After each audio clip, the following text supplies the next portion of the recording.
వెంకటేశ్వరుణ్ణి తెలియనటువంటి వారు, వెంకటేశ్వరుడి యొక్క దర్శనం చెయ్యని వారు, ఏడుకొండలు ఎక్కని వారు ఎవరు ఉండరు.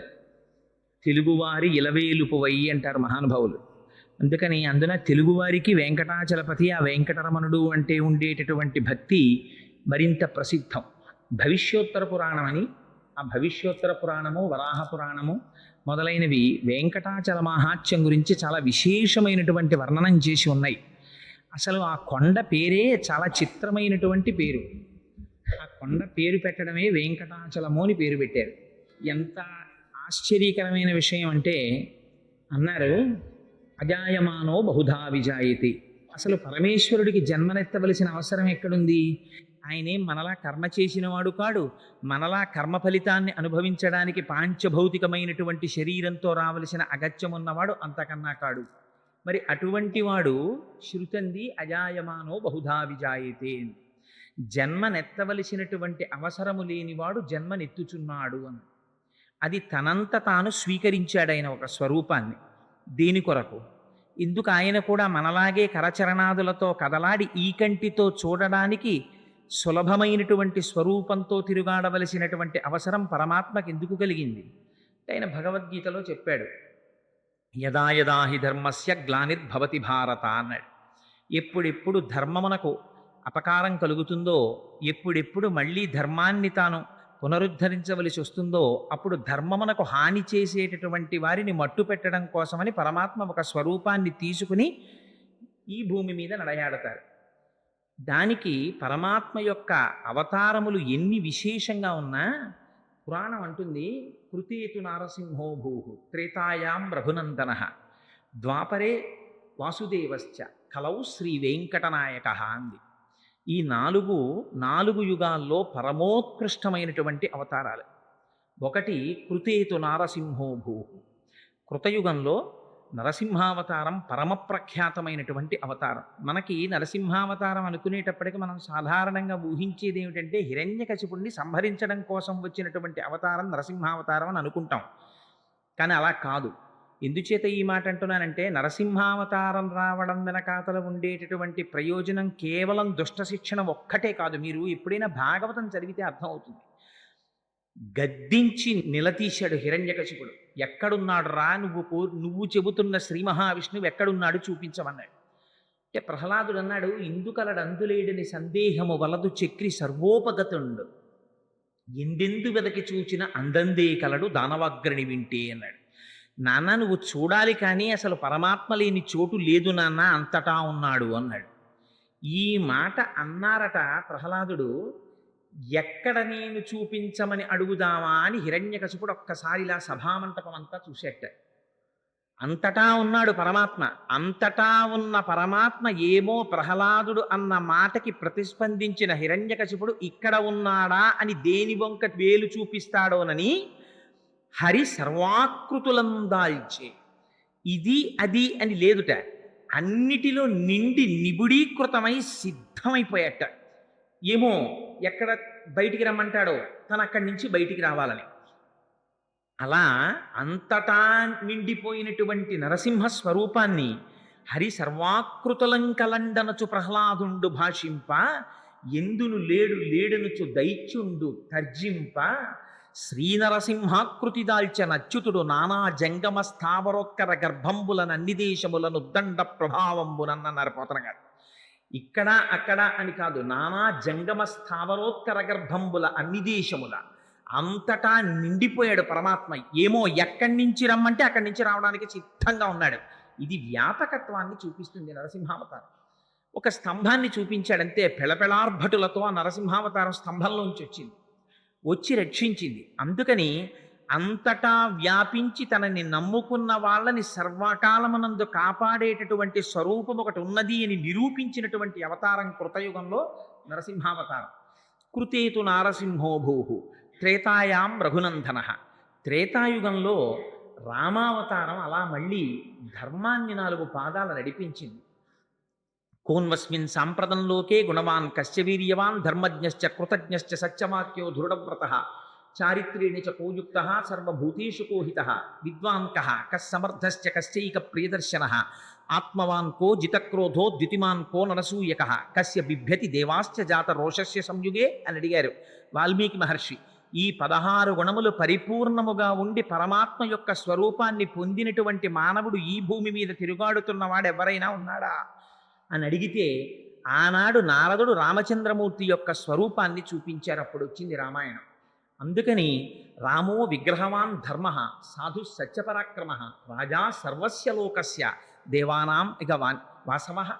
ఆయన సాక్షాత్తుగా రాశీభూతమైనటువంటి ధర్మమై ప్రవర్తించినటువంటి వాడు రామచంద్రమూర్తి. అందుకని కృతేతు నారసింహోభూ త్రేతాయాం రఘునందన ద్వాపరే వాసుదేవశ్చ. ద్వాపరయుగం వచ్చేటప్పటికీ ఆయనే శ్రీకృష్ణ పరమాత్మగా వచ్చాడు. మిగిలినటువంటి అవతారాలకి కృష్ణావతారానికి ఒక్కటే ఒక గొప్ప తేడా ఉంది. మిగిలిన అవతారాల్లో పరమాత్మ తాను ఏ రూపంలో వస్తున్నానని చెప్పారో ఆ రూపంలో మాత్రమే తల్లి గర్భంలోంచి వచ్చిన తర్వాత కనపడ్డారు. కానీ కృష్ణావతారంలో వేరు. అర్ధరాత్రి వేళ అష్టమి నాటి రాత్రి అమ్మ కడుపులోంచి బయటికి వచ్చినటువంటి స్వరూపం కృష్ణావతారంగా రాలేదైన. చింటి పిల్లవాడిలా కనపడలేదు. జలధరదేహు నాజాను చతుర్బాహు సరసీరుహక్షు విశాలవక్షు జారు గదా శంఖచక్ర పద్మ విలాసు కంఠ కౌస్తుభమణి కాంతిభాను కమనీయ కటిసూత్ర కంకణ కేయూర శ్రీవత్సలాంఛనంచిత విహారు మరుకుండల ప్రభాయుత కుంతలలలాటు వైఢూర్యమణిగణ వరకిరీటు బాలు పూర్ణేందు రుచిజాలు భక్త లోకపాలు సుగుణాలవాలు కృపావిశాలు చూచి తిలకించి పులకించి చోద్యమంది ఉబ్బి చెలరేగి వసుదేవుడు ఉత్సహించే అన్నారు పోతన గారు. శంఖ చక్ర గదా పద్మములను పట్టుకున్నవాడై నల్లటి మబ్బు ఎలా ఉంటుందో అటువంటి స్వరూపంతో మెరుపులు మెరిసిపోతూ ఆ మహానుభావుడు తల్లి గర్భంలోంచి ఆవిర్భవించి దర్శనమిచ్చారు. ఆయన ఆ అవతారం సౌలభ్యానికి మారుపేరు. మహానుభావుడు గొల్లపిల్లలతో కలిసి ఆడుకున్నాడు, పశువుల వెంట పరిగెత్తాడు. హయరింఖాముఖ ధూళి ధూరిత పరిన్యస్తాలకోపేతమై రయజాత శ్రమతోయ బిందుయుతమై రంజిల్లు నెమ్మోముతో జయముం పార్థునకిచ్చు వెట్కనని నా శస్త్రాహుతించాలనొచ్చియు బోరించు మహానుభావు మదిలో చింతింతు శ్రాంతమున్నట్టాడు భీష్ముడు. ఎక్కడి పరమాత్మ, ఎక్కడి అర్జునుడి రథం సారథ్యం చేయడమా, పగ్గాలు పట్టుకోవడమా? యుద్ధభూమిలో ఆయన సారథ్యం చేస్తుంటే ముందు పరిగెడుతున్నటువంటి గుర్రాల యొక్క డెక్కల నుంచి పైకి రేపబడినటువంటి ధూళి వచ్చి ఆయన కుంతలముల నిండా అంటుకోవడమా? ఆయన ముఖం నిండా ధూళి చేత కప్పబడడమా? స్వామి శ్రమనుంది చెమట పట్టడమా? ఉత్తరీయంతో తుడుచుకోవడానికి సమయం లేకపోవడమా? తండ్రి, నిన్ను నమ్ముకున్న వాళ్ళకి విజయం కట్టపెట్టడానికి ఎంత కష్టపడ్డావయ్యా, నీ పాదములయందు నా మనస్సు చేర్చవయ్యా అని స్తోత్రం చేశాడు భీష్మాచార్యుల వారు. అదిగో అటువంటి స్వరూపం కృష్ణావతారం. అందుకని కృతేతు నారసింహోభూ త్రేతాయాం రఘునందన ద్వాపరే వాసుదేవశ్చ కలౌ శ్రీవేంకటనాయక. కలియుగం వచ్చేటప్పటికీ ఆయనే వెంకటాచలపతిగా వచ్చాడు. ఆ వెంకటాచలపతిగా రావడం చాలా చిత్రాతి చిత్రమైనటువంటి పరిస్థితుల్లో జరిగింది. ఎందుచేత ఈ మాట అంటున్నాను అంటే, స్వామివారు వైకుంఠంలో అమ్మవారితో కలిసి సంతోషంగా గడపడం కోసమని క్రీడాద్రి, ఆనందాద్రి అనబడేటటువంటి ఒక పర్వతాన్ని సృష్టించారు. కేవలం ఆయన సంకల్పమాత్రం చేత సృష్టింపబడినటువంటి క్రీడాద్రి సర్వేశ్వరుడి విహారభూమి. లక్ష్మీదేవితో కలిసి చెయ్యి పట్టుకొని శ్రీమన్నారాయణుడు విహరించేటటువంటి ఆనంద స్థలం. అక్కడ సెలయేళ్ళు, రకరకాలైనటువంటి పక్షులు, కలకూజితములు పూసేటటువంటి కోయిలలు, నెమళ్ళు, పురివిప్పి ఆడుతుంటేటటువంటి ఆ సోయగాలు, వాటన్నింటితో దేదీప్యమానంగా సౌందర్యానికి ఆటపట్టుగా ఉండేది ఆ క్రీడాద్రి. అటువంటి క్రీడాద్రిని కృతయుగంలో స్వామి గరుత్మంతుణ్ణి పిలిచారు. కలియుగంలో రాబోయేటటువంటి రోజులలో పాపాత్ములైనటువంటి వారిని ఉద్ధరించడం కోసమని నేను కలియుగంలో వెంకటాచలపతిగా వెళ్ళబోతున్నాను. అందుకని ఈ యుగంలోనే ఈ పర్వతాన్ని తీసుకెళ్లి భూమి మీదకి చేర్చమని ఆదేశించారు. ఆనాడు గరుత్మంతుడు ఆనందాద్రిని, స్వామి విహరించినటువంటి క్రీడాద్రిని తన పక్షముల మీద వహించి తీసుకుని వచ్చి భూమికి చేర్చాడు. అదిగో అలా చేర్చబడినటువంటి పర్వతం ఉన్నదే, అదే వెంకటాచలమై ఉన్నది. అది కృతయుగంలో ఒకే పరమాత్మ అనేక స్వరూపాల్ని పొందుతూ కలియుగంలో వెంకటాచలపతి అయినట్టే, ఆ పర్వతం కూడా కృతయుగం నుంచి ఉంది. కృతే వృషాద్రిం వక్షంతి త్రేతాయాం అంజనాచలం ద్వాపరే శేషశైలంతో కలౌ శ్రీవేంకటాచలం నామాని యుగభేదేన అని ఆ పర్వతానికి ఉన్న గొప్పతనం ఏమిటంటే అది కృతయుగంలోనూ ఉంది. కృతయుగంలో ఉన్నప్పుడు ఆ పర్వతం పేరు కృతే వృషాద్రిం వచ్చంతి, దాన్ని వృషాద్రి అని పిలిచారు. కృతయుగంలో వృషాద్రి అని దాన్ని పిలవడానికి ఒక రహస్యం చెప్తారు. ఆ రోజులలో వృషభాసురుడనేటటువంటి రాక్షసుడు ఉండేవాడు.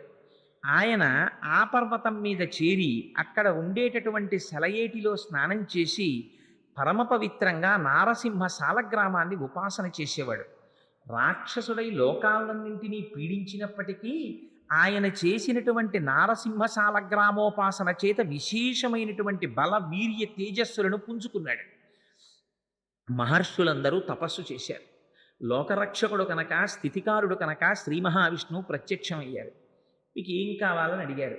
లోకములకన్నింటికీ కంటకముగా మారాడు ఈ వృషభాసురుడు. అందుకని ఆ వృషభాసురుణ్ణి దునుమాడి మమ్మల్ని రక్షించవలసింది అని కోరుకున్నారు.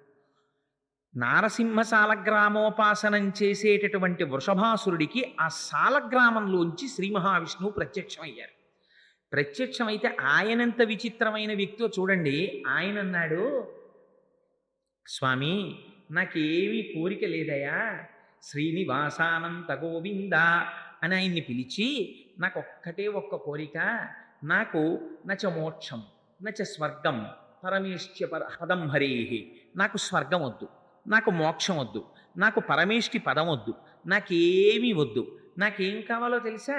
శ్రీనివాసానంత గోవింద సురోత్తమ, తండ్రి నాకు ఒక్క వరం ఇయ్యి. ఏమిటా వరం? యుద్ధ భిక్షాంచదేహిమే, నాకు నీతో యుద్ధం చెయ్యాలనుందా. ఇంత స్వామి ప్రత్యక్షమైతే ఉపాధి రాక్షసోపాధి కదా. ఆయన కోరుకున్న కోరిక శ్రీ మహావిష్ణువుతో యుద్ధం చెయ్యాలి. సరే, దానికేముంది, నీ ముచ్చట తీరుస్తానన్నారు స్వామి. ఇద్దరికీ యుద్ధం ప్రారంభమైంది. బ్రహ్మాండమైన యుద్ధం జరిగింది. ఆ యుద్ధంలో శ్రీ మహావిష్ణువు ప్రదర్శించేటటువంటి మెళకువలు చూడాలని ఆయన తాపత్రయం. ఎటువంటి ఉపాధిలో ఎటువంటి సంస్కారంతో ఉన్నవాడికి అటువంటి కోరికలే పుడతాయి. రాక్షసుడు కనుక తెల్లవారి లేస్తే యుద్ధం చెయ్యడం తప్ప ఇంకొకటి తెలియనివాడు కనుక శ్రీమన్నారాయణుడు చేసే యుద్ధం ఎలా ఉంటుందో తన ఒక్కడితో చెయ్యాలని కోరిక ఆయనకి. అందుకని యుద్ధం చేశాడు. చేస్తే ఆయనలో ఉన్నటువంటి బలమంతా క్షీణించిపోయింది. మరణించడానికి సిద్ధపడుతున్నాడు.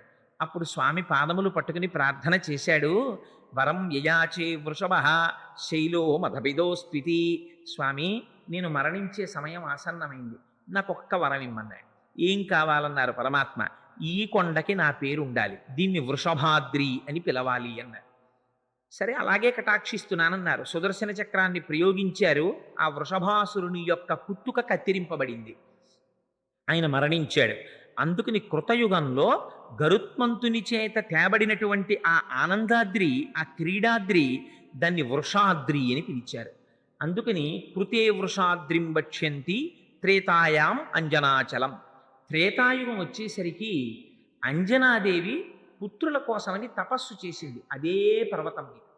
పర్వతం మీద తపస్సు చేసిన తర్వాత పరమాత్మ యొక్క అనుగ్రహంగా హనుమ జన్మించారు అక్కడ.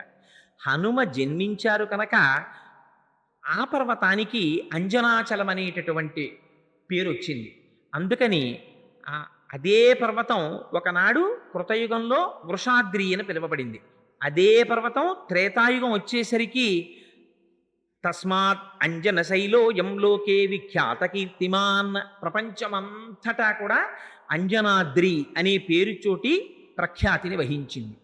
అదే పర్వతం త్రేతాయుగం దాటిన తరువాత ద్వాపరేశేషశైలంతు, ద్వాపరయుగం వచ్చేటప్పటికి అదే కొండని, ఇన్ని యుగాల నుంచి అదే కొండ, ఆ కొండని శేషశైలం అని పిలిచారు. శేషశైలమని పిలవడం వెనకాతల కూడా పురాణంలో ఒక పెద్ద ఇతిహాసం ఒకటి చెప్తారు.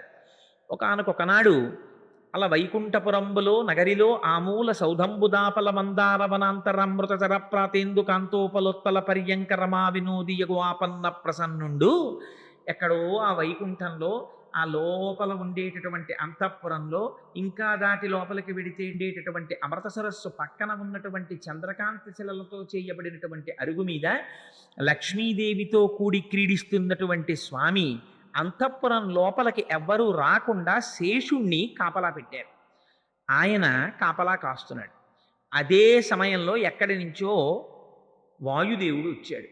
వచ్చి చాలా ముఖ్యమైనటువంటి కార్యం ఉంది, స్వామితో నేను ఒక్కసారి సంభాషించాలి, అంతఃపురం లోపలికి ప్రవేశిస్తానన్నాడు.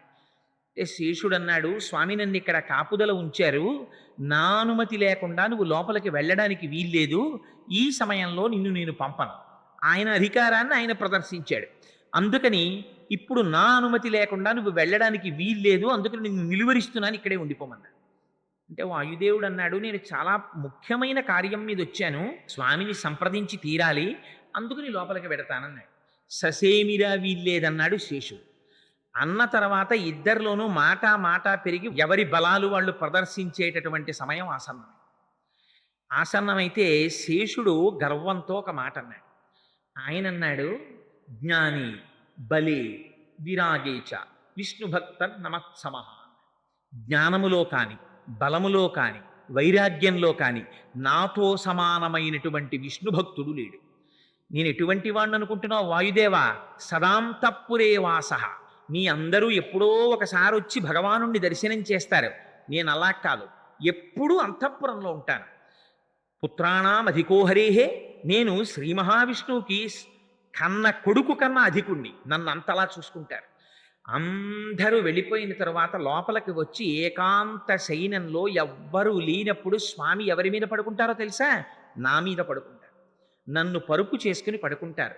మా అమ్మ లక్ష్మీదేవి నా మీద కూర్చుని స్వామి పాదములను ఒత్తుతూ పరవశించిపోతుంటుంది.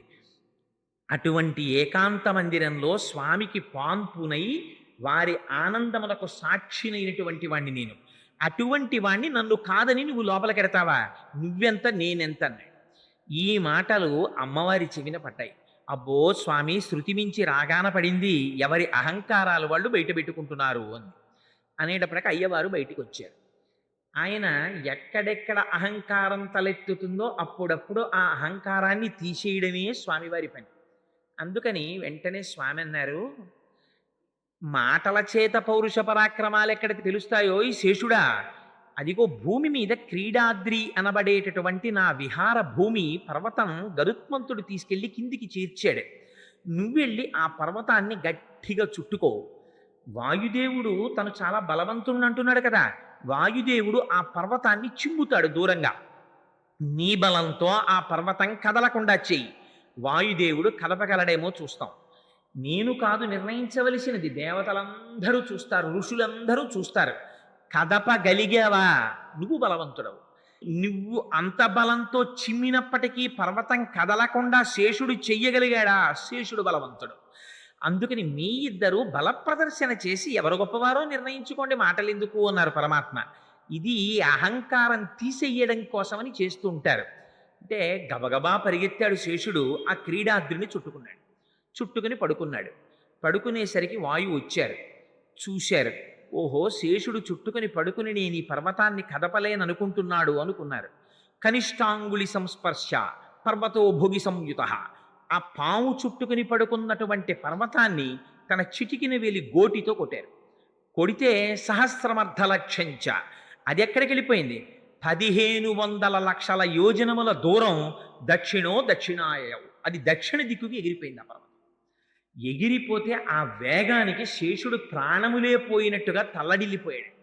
అప్పుడు ఆ పర్వతము యొక్క తండ్రి అయినటువంటి మహామేరు పరిగెత్తుకొచ్చాడు. అయ్యయ్యో, ఆ క్రీడాద్రి, ఆ ఆనందాద్రి నా కుమారుడు. మీ ఇద్దరి పౌరుష ప్రతాపాలు చూపించడం కోసం నువ్వు కొట్టిన దెబ్బకి ఆ పర్వతం అంత దూరం వెళ్ళిపోతోంది, ఆ పర్వతాన్ని మళ్ళీ కాపాడమన్నారు. అంటే ఆ పర్వతాన్ని మళ్ళీ తీసుకొచ్చి వాయుదేవుడు, ఆయన ఏమి అనిలుడు, ఆయన తన వేగంతో తోశాడా, మళ్ళీ వస్తుంది, మళ్ళీ తీసుకొచ్చి యథాస్థానమనందు ఉంచాడు. ఆ ఉంచడంలోనే వెంకటాచలానికి ఉన్నటువంటి గొప్పతనం ఏమిటో తెలుసా అండి? ఆనాడు శేషాద్రిగా పావు చుట్టుకొని పడుకున్నప్పుడు ఏ స్థితిలో ఉండిపోయిందో అదే స్థితిలో ఇప్పటికీ పావు పడుకున్నట్టే ఉంటుంది ఆ పర్వతం. అందుకే శేషాచలానికి ఉన్నటువంటి ప్రఖ్యాతి, ఆ శేషుడు పడుకుంటే తోక మీద ఉండేటటువంటి దేవాలయం శ్రీశైలం ఉంటుంది. ఇంకొంచెం ముందుకొస్తే వీపు మీద ఉండేటటువంటి దేవాలయం అహోబల క్షేత్రం ఉంటుంది. అహోబిలం అహోబిలం అంటుంటారు. అహోబిలం కాదు, అహోబలం దాని పేరు. అహోబలం అహోబలం అన్నారు నరసింహస్వామి వచ్చినప్పుడు. అందుకని అహోబల క్షేత్రం ఉంది. ఇంకొంచెం ముందుకొస్తే పాము యొక్క నోటిలో శ్రీకాళహస్తి క్షేత్రం ఉంటుంది. పాము యొక్క పడగ మీద ఆనంద నిలయం ఉంటుంది.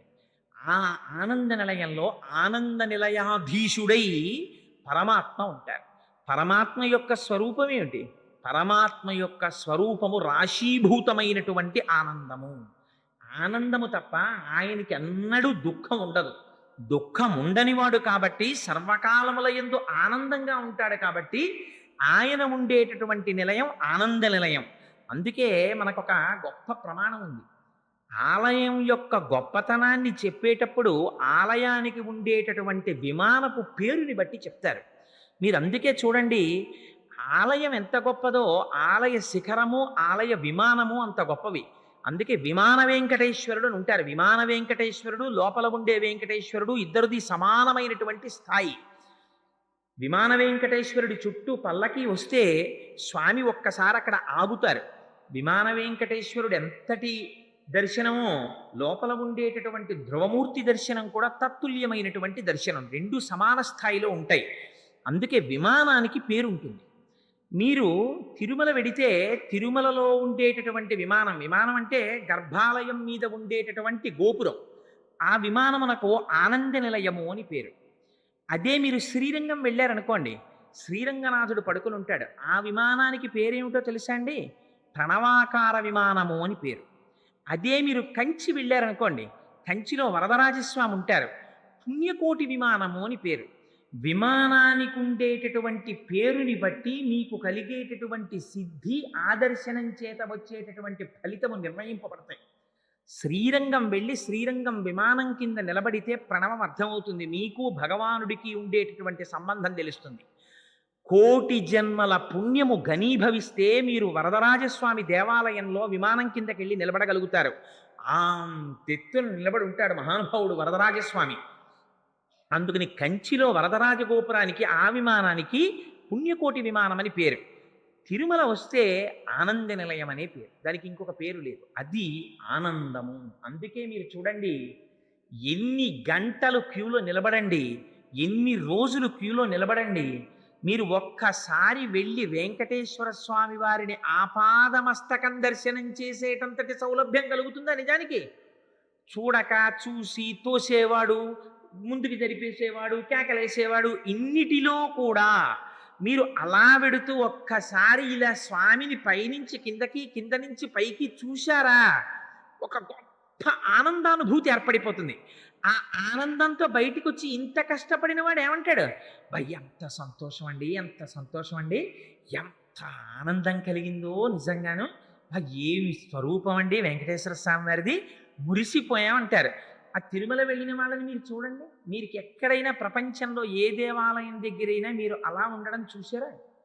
ఒక మాట పెడతారు, దర్శనం చేసుకుంటారు, వచ్చేస్తారు. ఇంకా ఇక్కడ దగ్గరలో చూడవలసిన ఆలయాలు అవి ఏమైనా ఉన్నాయా అండి అని అడుగుతారు. ఏదో చుట్టుపక్కల ఉన్న ఆలయాలు అవి దర్శనం చేస్తారు. తిరుమల వెళ్ళిన వాళ్ళు ఏం చేస్తారు? ఉదయం సుప్రభాత సేవ, అష్టదళ పాద పద్మారాధన, మధ్యాహ్నం ఏమో ఆర్జిత బ్రహ్మోత్సవం, సాయంత్రం సహస్ర దీపాలంకార సేవ, 4 టిక్కెట్లు వాడి చేతిలో ఉండనివ్వండి, ఏకాంత సేవ టికెట్ కూడా దొరుకుతోంది అన్నారనుకోండి, వెళ్ళిపోడు వాడు, పరిగెత్తుకుంటూ వెళ్ళిపోతాడు. వెళ్ళిపోయి దర్శనం చేసుకుంటాడు. ఎన్ని మాటలు దర్శనం చేయనివ్వండి, చేశాం కదండి దర్శనం, ఇంకా అక్కర్లేదు. లేదు మీకు ఎవరైనా తిరుమలలో కనపడి అయ్యా మిమ్మల్ని స్వామిని దర్శనం చేయిస్తాం వస్తారా అంటే, అయిపోయింది సార్ 3 మాటల ఇంకెందుకు లేదు, మేము చెయ్యమన్న వాడిని ఒకటి చూపించండి నాకు. అలా ఉండరు. ఎన్ని మాటలు దర్శనం చేసినా మళ్ళీ చేస్తాను, మళ్ళీ చేస్తాను, మళ్ళీ చేస్తానంటాడు. దర్శనం చేసేసి బయటికి వచ్చిన వాడిని తప్పు లేకుండా ఆపాదమస్తకం వెంకటాచలపతిని వర్ణించి చెప్పమనండి, చెప్పలేరు. ఎంత మాత్రం పొరపాటు లేకుండా పాదముల నుంచి శిరస్సు వరకు చెప్పడం చాలా కష్టం. ఎందుకో తెలుసా అండి? అలా ఎందుకు చెప్పలేమంటే అసలు అది నిలయమే ఆనంద నిలయం. అందుకని విమానం పేరు. అది సహస్రార దర్శనం. ఆ ఆనందం ఇవ్వడం కోసమని పరమాత్మ సౌలభ్యంతో ఇవ్వాల మూర్తీభవించినటువంటి సౌందర్య రాశి అయి మన కన్నుల ముందు నిలబడ్డారు. ఒకసారి దర్శిస్తే అది వాక్కుల చేత ఆవిష్కరించేది కాదు. అందుకే తిరిగి చెప్పడం కష్టం. అలౌకికమైన ఆనందాన్ని పొందేస్తారు. ఇంత చిన్న చిన్న పిల్లలు తలనీలాలు ఇచ్చేసి ఆ గుళ్ళతోటి తండ్రి భుజాల మీద ఎక్కి కూర్చుంటారు. వాడు కూడా వాడికి ఏం తెలుసో అక్కడ దాకా వెళ్ళేటప్పటికి ఇలా నమస్కారం చేసేసి వెనక్కి తిరిగి చూస్తాడు తప్ప, ఏ పిల్లవాడైనా స్వామి వంక చూడకుండా వేరొక వైపు చూస్తున్న పిల్లవాడిని చూపించండి నాకు ఆనంద నిలయంలో. ఇది అపారమైనటువంటి ఆకర్షణ శక్తి. ఇది ఆనంద నిలయానికి ఉన్నటువంటి గొప్పతనం. అందుకని ఆ విమానం పేరు ఆనంద నిలయమే. ఆ పర్వతము పేరు కలియుగంలో వెంకటాచలమే. అందుకని ద్వాపరే శేషశైలంతో కలౌ శ్రీవేంకటాచలం. కలియుగం వచ్చేటప్పటికీ ఆ పర్వతానికి ఇంకొక పేరు పెట్టలేదు, వెంకటాచలము అని పేరు పెట్టారు. ఇప్పటి వరకు రకరకాలైనటువంటి కథల చేత ఆ పర్వతానికి పేర్లు మారాయి. కృతయుగంలో వృషభాసురుడి వల్ల మారింది, త్రేతాయుగంలో అంజనాదేవి వల్ల మారింది, ద్వాపర యుగంలో ఆ శేషుడి యొక్క కథ వల్ల మారింది. కలియుగంలోకి వచ్చేసరికి పరమాత్మ దాన్ని వెంకటాచలమనే పిలిచారు. అలా పిలవడం వెనకాతల రహస్యం ఏమిటో తెలుసా అండి? ద్వాపర యుగం పరిసమాప్తమైంది. ఇది నేను భవిష్యోత్తర పురాణంలోంచి కానీ వామన పురాణంలోంచి కానీ ఈ సంఘటన చెప్పటం లేదు. ఈ ఒక్క సంఘటన ఇప్పుడు చెప్పేది. ఇది శ్రీ గురు చరిత్రలోంచి చెప్తున్నాను.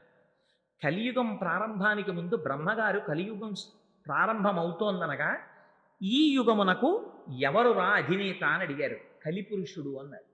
ఆ కలిపురుషుణ్ణి సభలో ప్రవేశపెట్టండి అన్నారు. ఆ కలిపురుషుడు సభలోకి ఎలా వచ్చాడో తెలుసా అండి?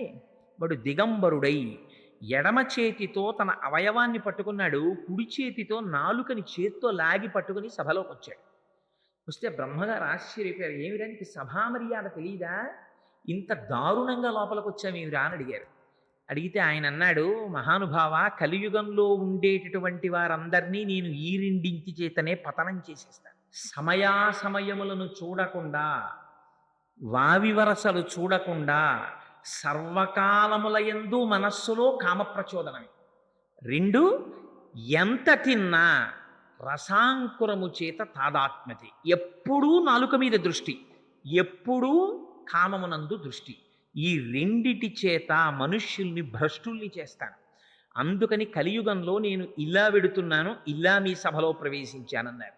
సరే, ఇది నీ ధర్మం కనుక నువ్వు అలాగే బయలుదేరు అన్నారు. అందుకని కలిపురుషుడి యొక్క శక్తి అటువంటిది. మనం అడిగామండి వెళ్ళి, స్వామి ఇలా వస్తున్నాడయ్యా కలిపురుషుడు, మమ్మల్ని మేము రక్షించుకోగలమా? 5 ఇంద్రియములు ఉన్నాయి మాకు, ఒక్కొక్క ఇంద్రియం ఉంటేనే ఒక్కొక్క జాతి నశించిపోతోంది. ఇంకా 5 ఇంద్రియాలున్న వాళ్ళం పతనమైపోతాం తండ్రి, మమ్మల్ని ఎవరు రక్షిస్తారని మనం ఏమైనా అడిగామా పరమాత్మని? మనం అడగకపోయినా విచిత్రం ఏమిటో తెలుసా అండి? దీని గురించి మొట్టమొదట బాధపడిన వారు చతుర్ముఖ బ్రహ్మగారు బాధపడ్డారు. ఒకనాడు నారదుణ్ణి పిలిచి, అసలు కలియుగం ప్రారంభమైందిరా, ద్వాపర యుగం అయిపోయింది, ఒక్కసారి కలియుగానికి వెళ్ళి కలియుగంలో ఉండేటటువంటి ప్రజలు ప్రధానంగా ఎలా ఉన్నారు, దేని చేత బాధపడుతున్నారో చూసిరా అన్నారు. అంటే ఆయన వచ్చి వెంటనే తండ్రి గారితో చెప్పిన మాట ఏమిటో తెలుసా అండి? మొదటి మాట చెప్పాడు ఆయన, కమలాక్షు నర్చింపక అనక కామముతోడి కామాక్షితోడి పొద్దు గడుపువాడు. నాన్న, కలియుగంలో మనుష్యులు ఎలా ఉన్నారో తెలుసా? అసలు సర్వేశ్వరుడు ఒకడు ఉన్నాడు, వాడు నియమించి శాసించేవాడు. వాడి దగ్గర కూర్చుని కాసేపు వాడికి నమస్కారం చేద్దామనేటటువంటి భావన ఉన్నవాళ్లే తగ్గిపోయారు. ఎంతసేపు సమయం గడిపినా ఉన్న ఒకే ఒక్క సంతోషం మనిషికి ఏమిటో తెలుసా? ఎంతసేపు స్త్రీ. భార్యని ముద్దులాడుకుంటూ, భార్యని పొగుడుకుంటూ, భార్యతో జీవితం గడపడం, కామాతురతతో సమయాన్ని నశింప చేసుకోవడం. మొట్టమొదట ఇలా భ్రష్టులైపోతున్నారు. రెండవది, రాజీవలోచను పూజింపనొల్లక రాజప్రభువను శుభ్రమయువారు. తనని ఉద్యోగంలో నియమించిన వాడు ఒకడు ఉంటాడు. వాడు తనకి ఒక 4 రూపాయలు ఇస్తున్నాడు కనుక వాడి యందు యోగ్యతాయోగ్యతలు ఉన్నా లేకపోయినా పొగట్ట వాడిని భ్రష్టు పట్టిస్తుందని తనకి తెలిసినా, పొగడబడడానికి కావలసినటువంటి యోగ్యత ఆయన యందు లేదని తెలిసినా భగవంతుని దగ్గర కూర్చుని ఒక్క స్తోత్రం చెప్పడం చేత కాకపోయినా నేర్చుకుని వెళ్ళి 4 రూపాయలు ఇస్తున్నారని ప్రభువుల్ని పొగుడుతున్నారు నాన్న ఇవాళ. కలియుగంలో వచ్చిన రెండో భ్రష్టత్వం అది. మూడవ భ్రష్టత్వం ఏమిటో తెలుసా నాన్న? శ్రీనాథు సేవింపనొల్లక శ్రీమంతులయ్యుండ తలుచువారు. ఎవ్వరికి అసలు లక్ష్మీనాథుడైనటువంటి శ్రీనాథుణ్ణి కొలిచి ఆయన అనుగ్రహంతో ఐశ్వర్యాన్ని పొందుదామన్న కోరిక ఎవ్వడికి లేదు. ప్రతివాడికి ఉండే కోరిక ఏమిటంటే ఎలా డబ్బు సంపాదిద్దాం, ఎలా డబ్బు సంపాదిద్దాం, ఎలా డబ్బు సంపాదిద్దాం. నేను ఎందులో పుట్టాను, నా సంప్రదాయం ఏమిటి, నా సంస్కారం ఏమిటి, నాకు ఉండవలసినటువంటి ధర్మాలు ఏమిటి, నేను నా నిత్య జీవితాన్ని ఎలా గడుపుతున్నాను, నాకున్న నిత్య నైమిత్తిక కర్మలేమిటి, నేను ఇందులో ఎన్ని చేస్తున్నాను, నా జీవితం ఎలా గడుస్తోంది, నేను ఎక్కడి నుంచి వచ్చాను, నేను ఎక్కడికి వెళ్ళిపోతాను, నాకు రక్షకుడెవరు, నేను ఎవరి నామని చెప్పాలి, అసలు ఈ ఆలోచనే లేదు. ఉన్నదల్లా ఆలోచన ఏమిటో తెలుసానన్నా? ఎంత సంపాదిద్దాం, ఎంత సంపాదిద్దాం, ఎంత సంపాదిద్దాం, అంతే. ఇది కలి యొక్క విశేషమైనటువంటి ప్రభావం. నారాయణుని చేరు దారి కానరాక అఘముల నోట పడెడివారు. నారాయణుడనేటటువంటి వాడు ఒకడు ఉన్నాడు, ఆయన్ని సేవిద్దామనేటటువంటి ఆలోచన ఒక్కరికి లేదు. ఎవరిని చూసినా పాపం అయితే అయింది కానీ ఎల్లాగో అలా ఇది చేసేసి మనం ఆనందంగా ఉంటే చాలు, మనం సుఖంగా ఉంటే చాలు. సాక్షకుడు ఉన్నాడు, అందుకని నారాయణుడు అన్న పేరు వాడారు. నారములన్నిటికీ ఆయన ఆయనమైన వాడు. అట్లాంటి స్థితిలో లోపల వాడుండి గమనిస్తున్నాడని కూడా చూడకుండా అన్ని పాపములు చేసి మనం ఆనందంగా ఉన్నాం, ఆనందంగా ఉన్నాం, ఆనందంగా ఉన్నాం అనుకుంటూ ఊబిల్లో దిగిపోతున్నారు నాన్న మనుష్యులందరూ. నాకు వాళ్ళ యొక్క స్థితిని చూసి చాలా జాలి కలుగుతోంది. అసలు వాళ్ళు ఎలా ఉద్ధరింపబడతారు తండ్రి అని అడిగాడు. అడిగితే బ్రహ్మగారు అన్నారు, నిర్హేతుకమైన కృపతో పాపరాశి ఇంతగా పెరిగిపోతున్నప్పుడు కేవలం తన నామం చెప్తే చాలు మురిసిపోయి ఉద్ధరించగలిగినటువంటి దయాశాలి అయిన వాడు శ్రీ మహావిష్ణువు ఒక్కడే. అందుకని శ్రీ మహావిష్ణువు కలియుగంలో భూమి మీదకి వచ్చేటట్టుగా నువ్వు ప్రచోదనం జరిగేటట్టు కార్యక్రమాన్నందు ప్రవర్తించు అన్నారు. ఎందుకని? బ్రహ్మగారికి జరగబోయేటటువంటి విషయము శ్రీ మహావిష్ణువు యొక్క ఆలోచన తెలుసు కనుక. ఇది స్వామి గ్రహించారు. కలియుగంలో ఉండేటటువంటి జీవుల అల్పాయుర్దాయం, యజ్ఞయాగాది క్రతువులా చెయ్యలేరు, భూరి సంభావనలా ఇవ్వలేరు. పూజాదికములు నిర్వహిద్దామంటే ఆ పూజాదికములు అసలు ఎలా చెయ్యాలో కూడా సరిగ్గా తెలియదు, ఆచార వ్యవహారములు తెలియవు, సంప్రదాయములు తెలియవు. ఇటువంటప్పుడు వీళ్ళు ఎలా ఉద్ధరింపబడతారు? అందుకని ఇది వెంకటేశ్వరుడి యొక్క వైభవం, వెంకటాచలమునకున్న వైభవం, శ్రీ మహావిష్ణువు యొక్క దయ ఇక్కడుంది. ఆయన ఒక మిష పెట్టాడు, భృగువులో ప్రవేశించాడు. అది మీకు పద్మావతి శ్రీనివాసుల పరిణయం చెప్పినప్పుడు ఆ భృగువు యొక్క వృదంతం చెప్తాను. భృగువుని అడ్డుపెట్టి శ్రీ మహావిష్ణువు నడిచొచ్చి వెంకటాచలం మీద కూర్చున్నాడు. ఆ కూర్చోవడం చేత దాన్ని వెంకటాచలం చేశారు. వెంకటాచలము అని దాన్ని పిలవడం వెనకాతల ఉన్న రహస్యం ఏమిటో తెలుసా అండి? కలవు నామస్మరణ. మీరు యజ్ఞం చెయ్యలేరు, యాగం చెయ్యలేరు, మీరు పెద్ద పెద్ద క్రతువులు చెయ్యలేరు, సరిగ్గా కూర్చుని పూజే చెయ్యలేరు.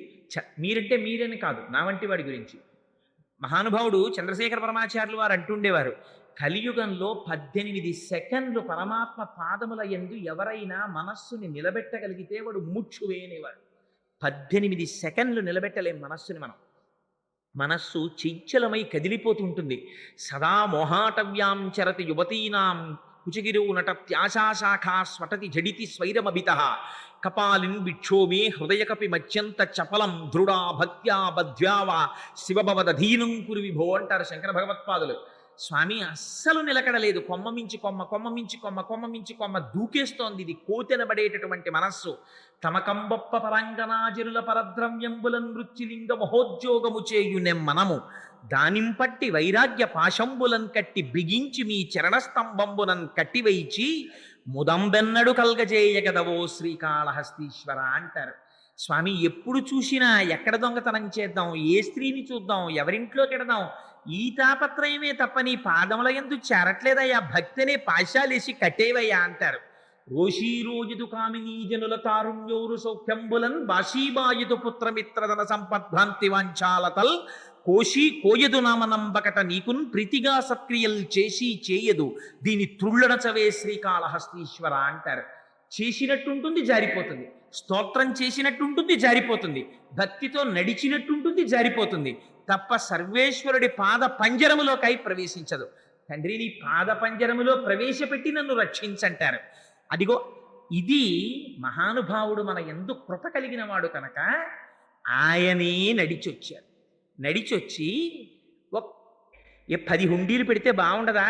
ఈ 10 హుండీలు పెట్టకూడదా? పెట్టరు. అక్కడే హుండీ యంత్రం ఉంది కింద, అది లాగుతూ ఉంటుంది. ఎందుకంత డబ్బు వేయించుకోవడం వెంకటాచలపతి? ఎందుకు వెంకటేశ్వర స్వామి తలనీలాలు పుచ్చుకోవడం ఎందుకు? మన్ని సృష్టించిన వాడికి మన వెంట్రుకలు తక్కువయ్యాయా? పట్టుకెళ్ళి ఈ తలనీలాలు పుచ్చుకోవడం ఎందుకు? ఆయన తలనీలాలు పుచ్చుకోవడం వెనకాతల ధనాకర్షణ యంత్రము శ్రీచక్రము ఉన్నటువంటి దాని మీద ఆ హుండీ పెట్టడం వెనకాతల రహస్యం ఉంది. అహంకారమును తీసి పుణ్యమును ఇస్తారు, ఆయన పాపమును తీస్తారు. ఆ పాపము వెంట్రుకలను ఆశ్రయించి ఉంటుంది, అందుకని వెంట్రుకలను తీస్తారు. మనకి చొక్కాకి గుండీలన్నా పెట్టుకోడు, చొక్కాకి చిరుగుందేమోనన్నా చూసుకోడు, కానీ వీధిలోకి వస్తుంటే తలకాయ మాత్రం చాలా జాగ్రత్తగా దువ్వుకుంటాడు. అన్నింటికన్నా మనిషి జీవితంలో బెంగ పెట్టుకునేది ఏమిటంటే, అయ్యో నాకు 60 ఏళ్ళు వచ్చేసాయి, నాకు 70 ఏళ్ళు వచ్చేసాయి, ఇప్పటికి నాకు సంధ్యావందనం చెయ్యడం రాదని బెంగ పెట్టుకునేవాడు ఉండడు. ఇప్పటి వరకు నేను శ్రీశైలం వెళ్ళలేదు, తిరుమల వెళ్ళలేదు, స్వామికి ఒక్క సేవ చెయ్యలేదని బెంగ పెట్టుకునేవాడు ఉండడు. దిక్కుమాల జుట్టు తెల్లబడిపోతోందని బెంగ పెట్టేసుకుంటాం. అందుకని ఆ జుట్టు తీసుకుంటాడు ఆయన. జుట్టు ఏమిటో తెలుసా అండి? అహంకార మమకారములను చూపిస్తుంది. అందుకని ఈ శిరస్సు పట్టుకెళ్ళి ఇలా ఉంచేస్తాం. ఉంచేస్తే అహంకారాన్ని పాపరాశిని తీసేస్తారు. వెంట్రుకలని ఆశ్రయించి ఉంటాయి కాబట్టి పాపాలు, తలనీలాలు తీసుకుంటాడు ఆయన. తీసుకుని మనకేమిస్తాడు? పనికి మాలిన వెంట్రుకలు ఆయన బుచ్చుకొని ఆ రూపంతో పాపరాశిని తీసేస్తాడు. అందుకని తలనీలాలు పుచ్చుకుంటాడు. మరి డబ్బులు ఇచ్చుకోవడం ఎందుకు? అందుకే మీరు చూడండి, వెంకటాచల క్షేత్రంలో 5 రూపాయలు వేద్దామని వెళ్ళిన వాడు 10 రూపాయలు వేసేసి వచ్చేస్తాడు. నిజంగా ఎక్కడి నుంచి వస్తుందో తెలియదు. అక్కడికి వెళ్ళిన తర్వాత మీరు ఎప్పుడైనా వెంకటాచల క్షేత్రంలో అర్చనానంతర దర్శనము టిక్కెట్లు అమ్మకుండా మిగిలిపోయినవి అని కౌంటర్ పెట్టి ఏమీ పని లేకుండా అక్కడ కూర్చున్నామండి మీరు చూసారా? 1,00,000 రూపాయలు ఉదయాస్తమాన సేవ అన్నారు అనుకోండి, రేపటికి అయిపోతాయి టికెట్లు. 5 లక్షలు సేవ అయిపోతాయి టికెట్లు. 10,000 అయిపోతాయి, 5,000 అయిపోతాయి. ఒకసారి కొండ మీదకి వెళ్ళారా లాగేస్తాడు. ఎందుకైనా ఆయనకి డబ్బు లేక కాదు, శ్రీ ఆయన సొత్తు, ఆయన లక్ష్మీనాథుడు, ఆయన శ్రీనివాసుడు. ఆయనకి చేత కాక కాదు, మనకిచ్చేవాడు ఆయన, మనని రక్షించేవాడు ఆయన. మన దగ్గర పుచ్చుకోవడం దేని కొరకు? నువ్వు పుట్టి ఒక్కనాడు ఒక యజ్ఞం చెయ్యలేదు, నువ్వొక్క యాగం చెయ్యలేదు, ఒక్కనాడు పీటల మీద కూర్చుని ఒక గొప్ప క్రతువు నువ్వు ఆచరించలేదు. నీకు చేసిన పాపాలో కొండలు పెరిగిపోయినట్టు పెరిగిపోతున్నాయి. అయ్యయ్యో ఎంత బాధపడిపోతావోరా ఈ వీటి చేతని, అనంత ఫలితాన్ని ఇస్తానని ప్రతిజ్ఞ చేశాడు ఆయన. 1 రూపాయి తెచ్చిన హుండీలో వేశాడా, యజ్ఞం చేసిన ఫలితం ఇచ్చేస్తాను. శక్తి కొలది ఒక్క సుప్రభాతం టికెట్ కొనుక్కుని వచ్చి గుమ్మం ముందు నించున్నాడా, అందుకే దాని పేరు ఇంకొక పేరు కాదండి, దాని పేరు వైకుంఠమే. మీరు వెళ్ళి వైకుంఠంలో నిలబడినట్టు వైకుంఠంలో ఎవరు నిలబడతారు? తెల్లవారి లేస్తే విశ్వామిత్రాది మహర్షులు వెళ్ళి నిలబడతారు. నిలబడి వశిష్ఠుడు, విశ్వామిత్రుడు, అంగిరసుడు, కాత్యాయనుడు, గౌతముడు మొదలైన మహర్షులందరూ 2 పక్కలా నిలబడి, నిజంగా స్వామి నిద్రపోతారా? స్వామి నిద్రపోతే మన్ని చూసేవాడెవడు? స్వామికి నిద్ర ఉండదు, కానీ నిద్రపోయినట్టు నటించి భాగవతంలో దశమస్కంధంలో ఈ రహస్యాన్ని బయటపెట్టారు. చిన్ని కృష్ణుడికి నిద్ర చేత కాదు. ఎందుకని? ఆయన కృష్ణుడు నిరతిశయ ఆనంద స్వరూపుడైన ఆయన కృష్ణావతారంలోకి వచ్చిన తర్వాత ఆయనకి నిద్రపోవడం అలవాట్లేదు. ఆయన కళ్ళు తెరుచుకుని ఉండేవారు ఉయ్యాల్లో. ఉంటే పాపం ఈ గోపకాంతలు జోజో కమలదలేక్షణ జోజో మృగరాజ మధ్య జోజో కృష్ణ జోజో పల్లవక రపద జోజో పూర్ణేందు వదన జోజో ఎన్నచున్ ఉయ్యాలు ఊపేవారు. ఇలాగే కళ్ళు తెరిచి ఉండేవాడు పత్తికాయల్లాగా. ఆయనకి నిద్రపోవడం అలవాట్లేదు. ఆయన నిద్ర తామసికమైన నిద్ర కాదు, అది యోగ నిద్ర. లోకములను మరింతగా కాపాడతాడు ఆయన సమయంలో. అందుకని అలా పత్తికాయల్లా కళ్ళు తెరుచుకున్న కృష్ణుణ్ణి చూసి పిల్లవాడు నిద్రపోవట్లేదనుకుని ఆ గోపకాంతలందరూ పక్కకి తిరగేసేసి పాపం ఆ వీపు మీద ఓ జోకొట్టేస్తుండేవారట. అంతకు ముందు అన్నాడు ఆ వీపు మీద అంత దెబ్బ తిన్నవాడు కాడాయన. వీళ్ళు జోకొడుతుండేవారు. చూశాట, ఓహో లోకములు నిదురపోవక తా నిదురింపని శుభగుడు ముదితల్ జోకొట్టిపాడా నిదురన్ గైకొనులీల కను తెరవకయుండెన్ అంటారు పోతన గారు. వాళ్ళందరూ వచ్చి జోకొట్టేస్తుంటే ఓహో వీళ్ళకి ఈ లోకంలో నిద్రపోవడం అనో అలవాటు ఉంది, వాళ్ళు కన్ను మూసుకు పడుకుంటారు. నాకు కన్ను మూసుకోవడం అలవాట్లేదు, నేను కన్ను ముయ్యట్లేదని వీళ్ళు ఇలా కొట్టేస్తున్నారు వీపు మీద, అందుకని నేను నిద్రపోయినట్టు కాసేపు రెప్పలు మూసేస్తాను, మూసేస్తే వీళ్ళు నేను పడుకున్నాను అనుకున్న వదిలేస్తారని చెప్పి నిద్ర అలవాటు లేనివాడు నిద్రపోయినట్టు నటించాడు కృష్ణావతారంలో. అందుకని స్వామి నిజంగా నిద్రపోతాడా? నిద్రపోడు. కానీ ఆ వైభవాన్ని మీకివ్వడం కోసం. అందుకని మీరు వెళ్ళి తెల్లవారుజామున 3 గంటలకు అంతకు ముందు ఎన్నడూ ఎవ్వడు ఎంతమంది ఉంటారు చెప్పండి? నిజంగా గుండెల మీద చెయ్యేసుకుని మనం ఆలోచిద్దాం. సంవత్సరంలో తెల్లవారుజామున 2:30 గంటలకి లేచి గబగబ గబగబా తలస్నానం చేసి, అందులో తనొక్కడు కాడు, తను తన భార్య చిన్న పిల్లలు కూడా స్నానం చేసేసి పిల్ల పాప గబగబా పట్టుపంచ కట్టుకుని ఆవిడో పట్టు చీర కట్టేసుకుని ఆ చీకట్లో పూజామందిరంలోకో గుడి దగ్గరకు వెళ్ళి స్వామి స్వామి స్వామి అని నమస్కారం చేస్తూ మనం నిలబడతామా? ఒక్కరోజు నిలబడం. కానీ మనకి ఫలితం ఇవ్వడం కోసమని ఆయన అనుగ్రహం కలిగిన నాడు సుప్రభాతం టికెట్ మన చేతిలో పడేస్తాడు. ఆనాడు దాని మీద రిపోర్టింగ్ టైం ఎట్ వైకుంఠం 2:00 అని రాస్తాడు. 2 గంటలకి మీరు నిద్ర లేవలసింది. 1:30కో అలారం పెట్టుకుని నిద్ర లేచి స్నానం చేసి అక్కడికి వెళ్ళి మీరు నిలబడ్డారనుకోండి, గడియారం టక్ టక్ టక్ టక్ అని తిరిగి 3 మీదకి వస్తుందంతే. కౌసల్యా సుప్రజా రామ పూర్వా సంధ్యా ప్రవర్తతే ఉత్తిష్ట నరశార్దూల కర్తవ్యం దైవమాన్నికం అంటారు. ఆనాడు విశ్వామిత్రుడు నిద్రపోతున్నటువంటి రామలక్ష్మణుల్ని నిద్రలేపాడు. ఆ భాగ్యం ఇవాళ ఏమైంది? ఇంతమంది మహర్షులతో కలిసి మీ అందరూ వెళ్ళి ఆ వెంకటాచలంలో ఇలా నిలబడితే అది వైకుంఠం. అందుకే దానికి ఇంకొక పేరు లేదు, అది క్రీడాద్రి, అది ఆనందాద్రి.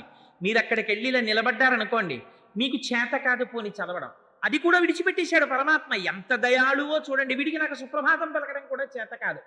సుప్రభాతం పలకడానికి వెళ్ళేటటువంటి వాడు సుప్రభాతానికి ముందు ఉండేటటువంటి వాతావరణాన్ని తన మనస్సులో బాగా అనుభవించి వెళ్ళాలి.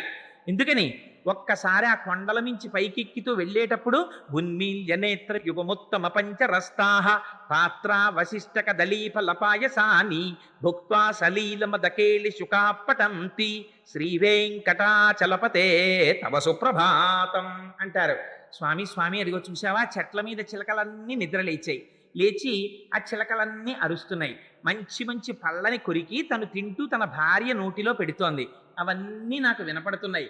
ఇవన్నీ చెప్పినా ఆయన నిద్ర లేవట్లేదని అన్నింటికన్నా గొప్ప గుణం ఒకటి చెప్తాం మనం అక్కడ.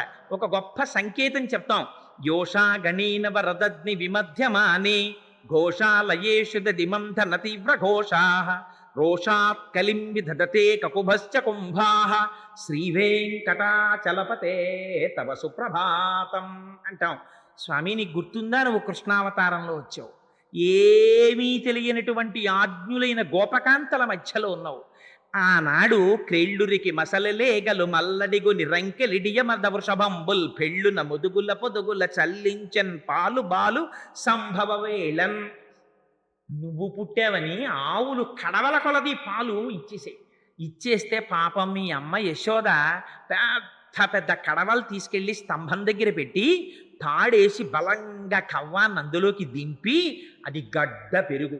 అమ్మ చేతికి ఇక్కడి నుంచి ఇక్కడి వరకు గాజులు వేసుకుని తల నిండా పువ్వులెట్టుకుని ఆ కొంగు తీసి గట్టిగా దోపుకుని కొంచెం ఆ చీర తీసి పైకి పెట్టుకుని ఆ కవ్వం తాడు పట్టుకుని కవ్వాన్ని తిప్పుతుంటే గట్టి పెరిగేమో తిరగకుండా కవ్వాన్ని పట్టుకుంటుంటే తిరగాలని బలంగా కవ్వం తిరుగుతుంటే ఆ తిప్పడంలో అలసట పొందినటువంటి మీ అమ్మాయి అయినటువంటి యశోదాదేవి చేతుల గాజులు గల్లుమని మోగుతుంటే మీ అమ్మ అటు ఇటు కదులుతున్నప్పుడు ఆవిడ కొప్పు మించి వచ్చేటటువంటి పూల మీద సౌరభం బయటికి వస్తుంటే మీ అమ్మ నిన్ను తలుచుకుని పొంగిపోతూ నీ మీద పాటలు పాడుతుంటే ఆనాడు ఆ కవ్వం తిరగకుండా పెరుగు గట్టిగా పట్టుకుంటుంటే కుండకి కవ్వానికి దెబ్బలాట వచ్చిందా అన్నట్టు చర్ర చెస్ అని చప్పుడు వచ్చింది.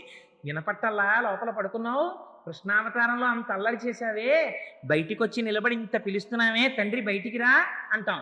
అంటే అప్పుడు ఏం చేస్తాడు ఆయన? పొంగిపోయి ఒక్కసారి, అయ్యో రాత్రి అమ్మవారితో కలిసి పడుకున్నప్పుడు అమ్మవారి వక్షోజములకు ఉన్నటువంటి కుంకుమ రేఖలు తన వక్షస్థలానికి అంటుకున్నాయి, ఇలా నేను కనపడకూడదని కూడా చూసుకోకుండా ఒక్కసారి గబగబా బయటికి వచ్చేస్తాట సంతోషంతో. వచ్చేస్తే పైన కప్పుకున్నటువంటి ఉత్తరీయం జారి పడిపోతుంది. ఇది దర్శనం చెయ్యమని చేయిస్తారు, అందుకు సుప్రభాతం. ఇది చేస్తే అదిగో ఆ ఉత్తరీయం జారిపోతుంటే అప్పుడు ఆయన యొక్క నల్లని శరీరం మీద అమ్మవారి యొక్క కుచములకు అద్దుకున్నటువంటి ఎర్రని కస్తూరి రేఖలతో కూడినటువంటి నీ వక్షస్థలం నాకు దర్శనం అయిపోతోంది తండ్రి, నీకు దృష్టి దోషం తగులుతుందేమో, కప్పేయి ఉత్తరీయంతో కప్పేయి. విజయీ భవ వెంకట శైలపతే సచతుర్ముఖ షణ్ముఖ పంచముఖ ప్రముతాకిల దైవత మౌళిమణే శరణాగత వత్సలసార నిదే పరిపాలయ మాం వృష శైలపతే అని స్తోత్రం చేస్తాం. తండ్రి నువ్వు శరణాగత వత్సలసార నిధే, అక్కడికి వచ్చి గోవిందా గోవిందా గోవిందా అన్నామని అమ్మతో కలిసి ఆ వక్షస్థలం చూపించకూడని రీతిలో ఉత్తరీయం జారిపోతుండగా వచ్చేసావా అని దర్శనం చేసి పొంగిపోతే, ఏం పర్వాలేదురా నువ్వేం చెప్దాం అనుకుంటున్నావో చెప్పు అని నిలబడి తను కూర్చుంటే వచ్చినవాడు కనపడడేమో అని కూర్చోడు మహానుభావుడు. నిలబడి దర్శనమిస్తే పొంగిపోయి ఆయన యొక్క సౌజన్యానికి, స్వామి ఇంకా నా జీవితంలో ఇంకొక చోటికి వెళ్ళను, అజ్ఞానినా మయా దోషాన శేషాన్ విహితాన్ హరే క్షమస్వత్వం శేషశైల శిఖామణే. ఎన్ని దోషాలు చేశానో తండ్రి క్షమించవయ్యా అని ఆయన పాదాల మీద పడిపోతాం. అందుకని ఒక్క సుప్రభాతం టిక్కెట్టును అడ్డు పెట్టి తెల్లవారుజామున లేపి తన సన్నిధానంలో నిలబెట్టి మీరు నించున్నారనేటటువంటి పుణ్యాన్ని 10 మాటలు గుండెలు బాధేసుకుంటాట. వాడు నా కోసమని ఒక రాత్రి లేచిపోయాడు తెలుసా, తలస్నానం చేసేసాడు శీతాకాలంలో, 1 గంటకు వచ్చేసాడు, నా గుళ్ళో నిలబడ్డాడు, లోపలికి వచ్చాడు, సుప్రభాతం పాడుతుంటే ఇలా నమస్కారం పెట్టాడు, నిద్ర వస్తుంటే పాపం ఆవలింతలు వచ్చినా కన్ను పడిపోకుండా అలా నించున్నాడు. ఆ తర్వాత నాకు దర్శనం ఇస్తే నా దర్శనం చేసుకుని పొంగిపోతూ ఇంటికి వెళ్ళిపోయాడు. వాడికి నేనేమి ఇవ్వగలను అని పొంగిపోతాట అని అంత సులభ సాధ్యుడై 1 రూపాయి తను పుచ్చుకుని మీ పాపరాశిని ధ్వంసం చేస్తానని ప్రతిజ్ఞ చేసి వచ్చిన వాడు కనుక ఆయనకి వెంకటాచలపతి, ఇంకొక పేరు పెట్టలేదు. అలా చేశాడా అండి అసలు? మరి అలాంటి కొండ పెట్టిన తర్వాత అలా జరిగిందా అని మనకు అనుమానం వస్తుందని పెద్దలు ఒక గొప్ప ఆఖ్యానం చెప్తారు. దానికి అసలు వెంకటాచలం అన్న పేరు రావడం వెనకాతల ఉన్న కథ చెప్తారు. అది పరమపావనమైనటువంటి కథ. అందులో పురాణాంతర్గతంగా వ్యాస భగవానుడు చెప్పినవి ఏవీ కల్పితములు అబద్ధములు ఉండవు.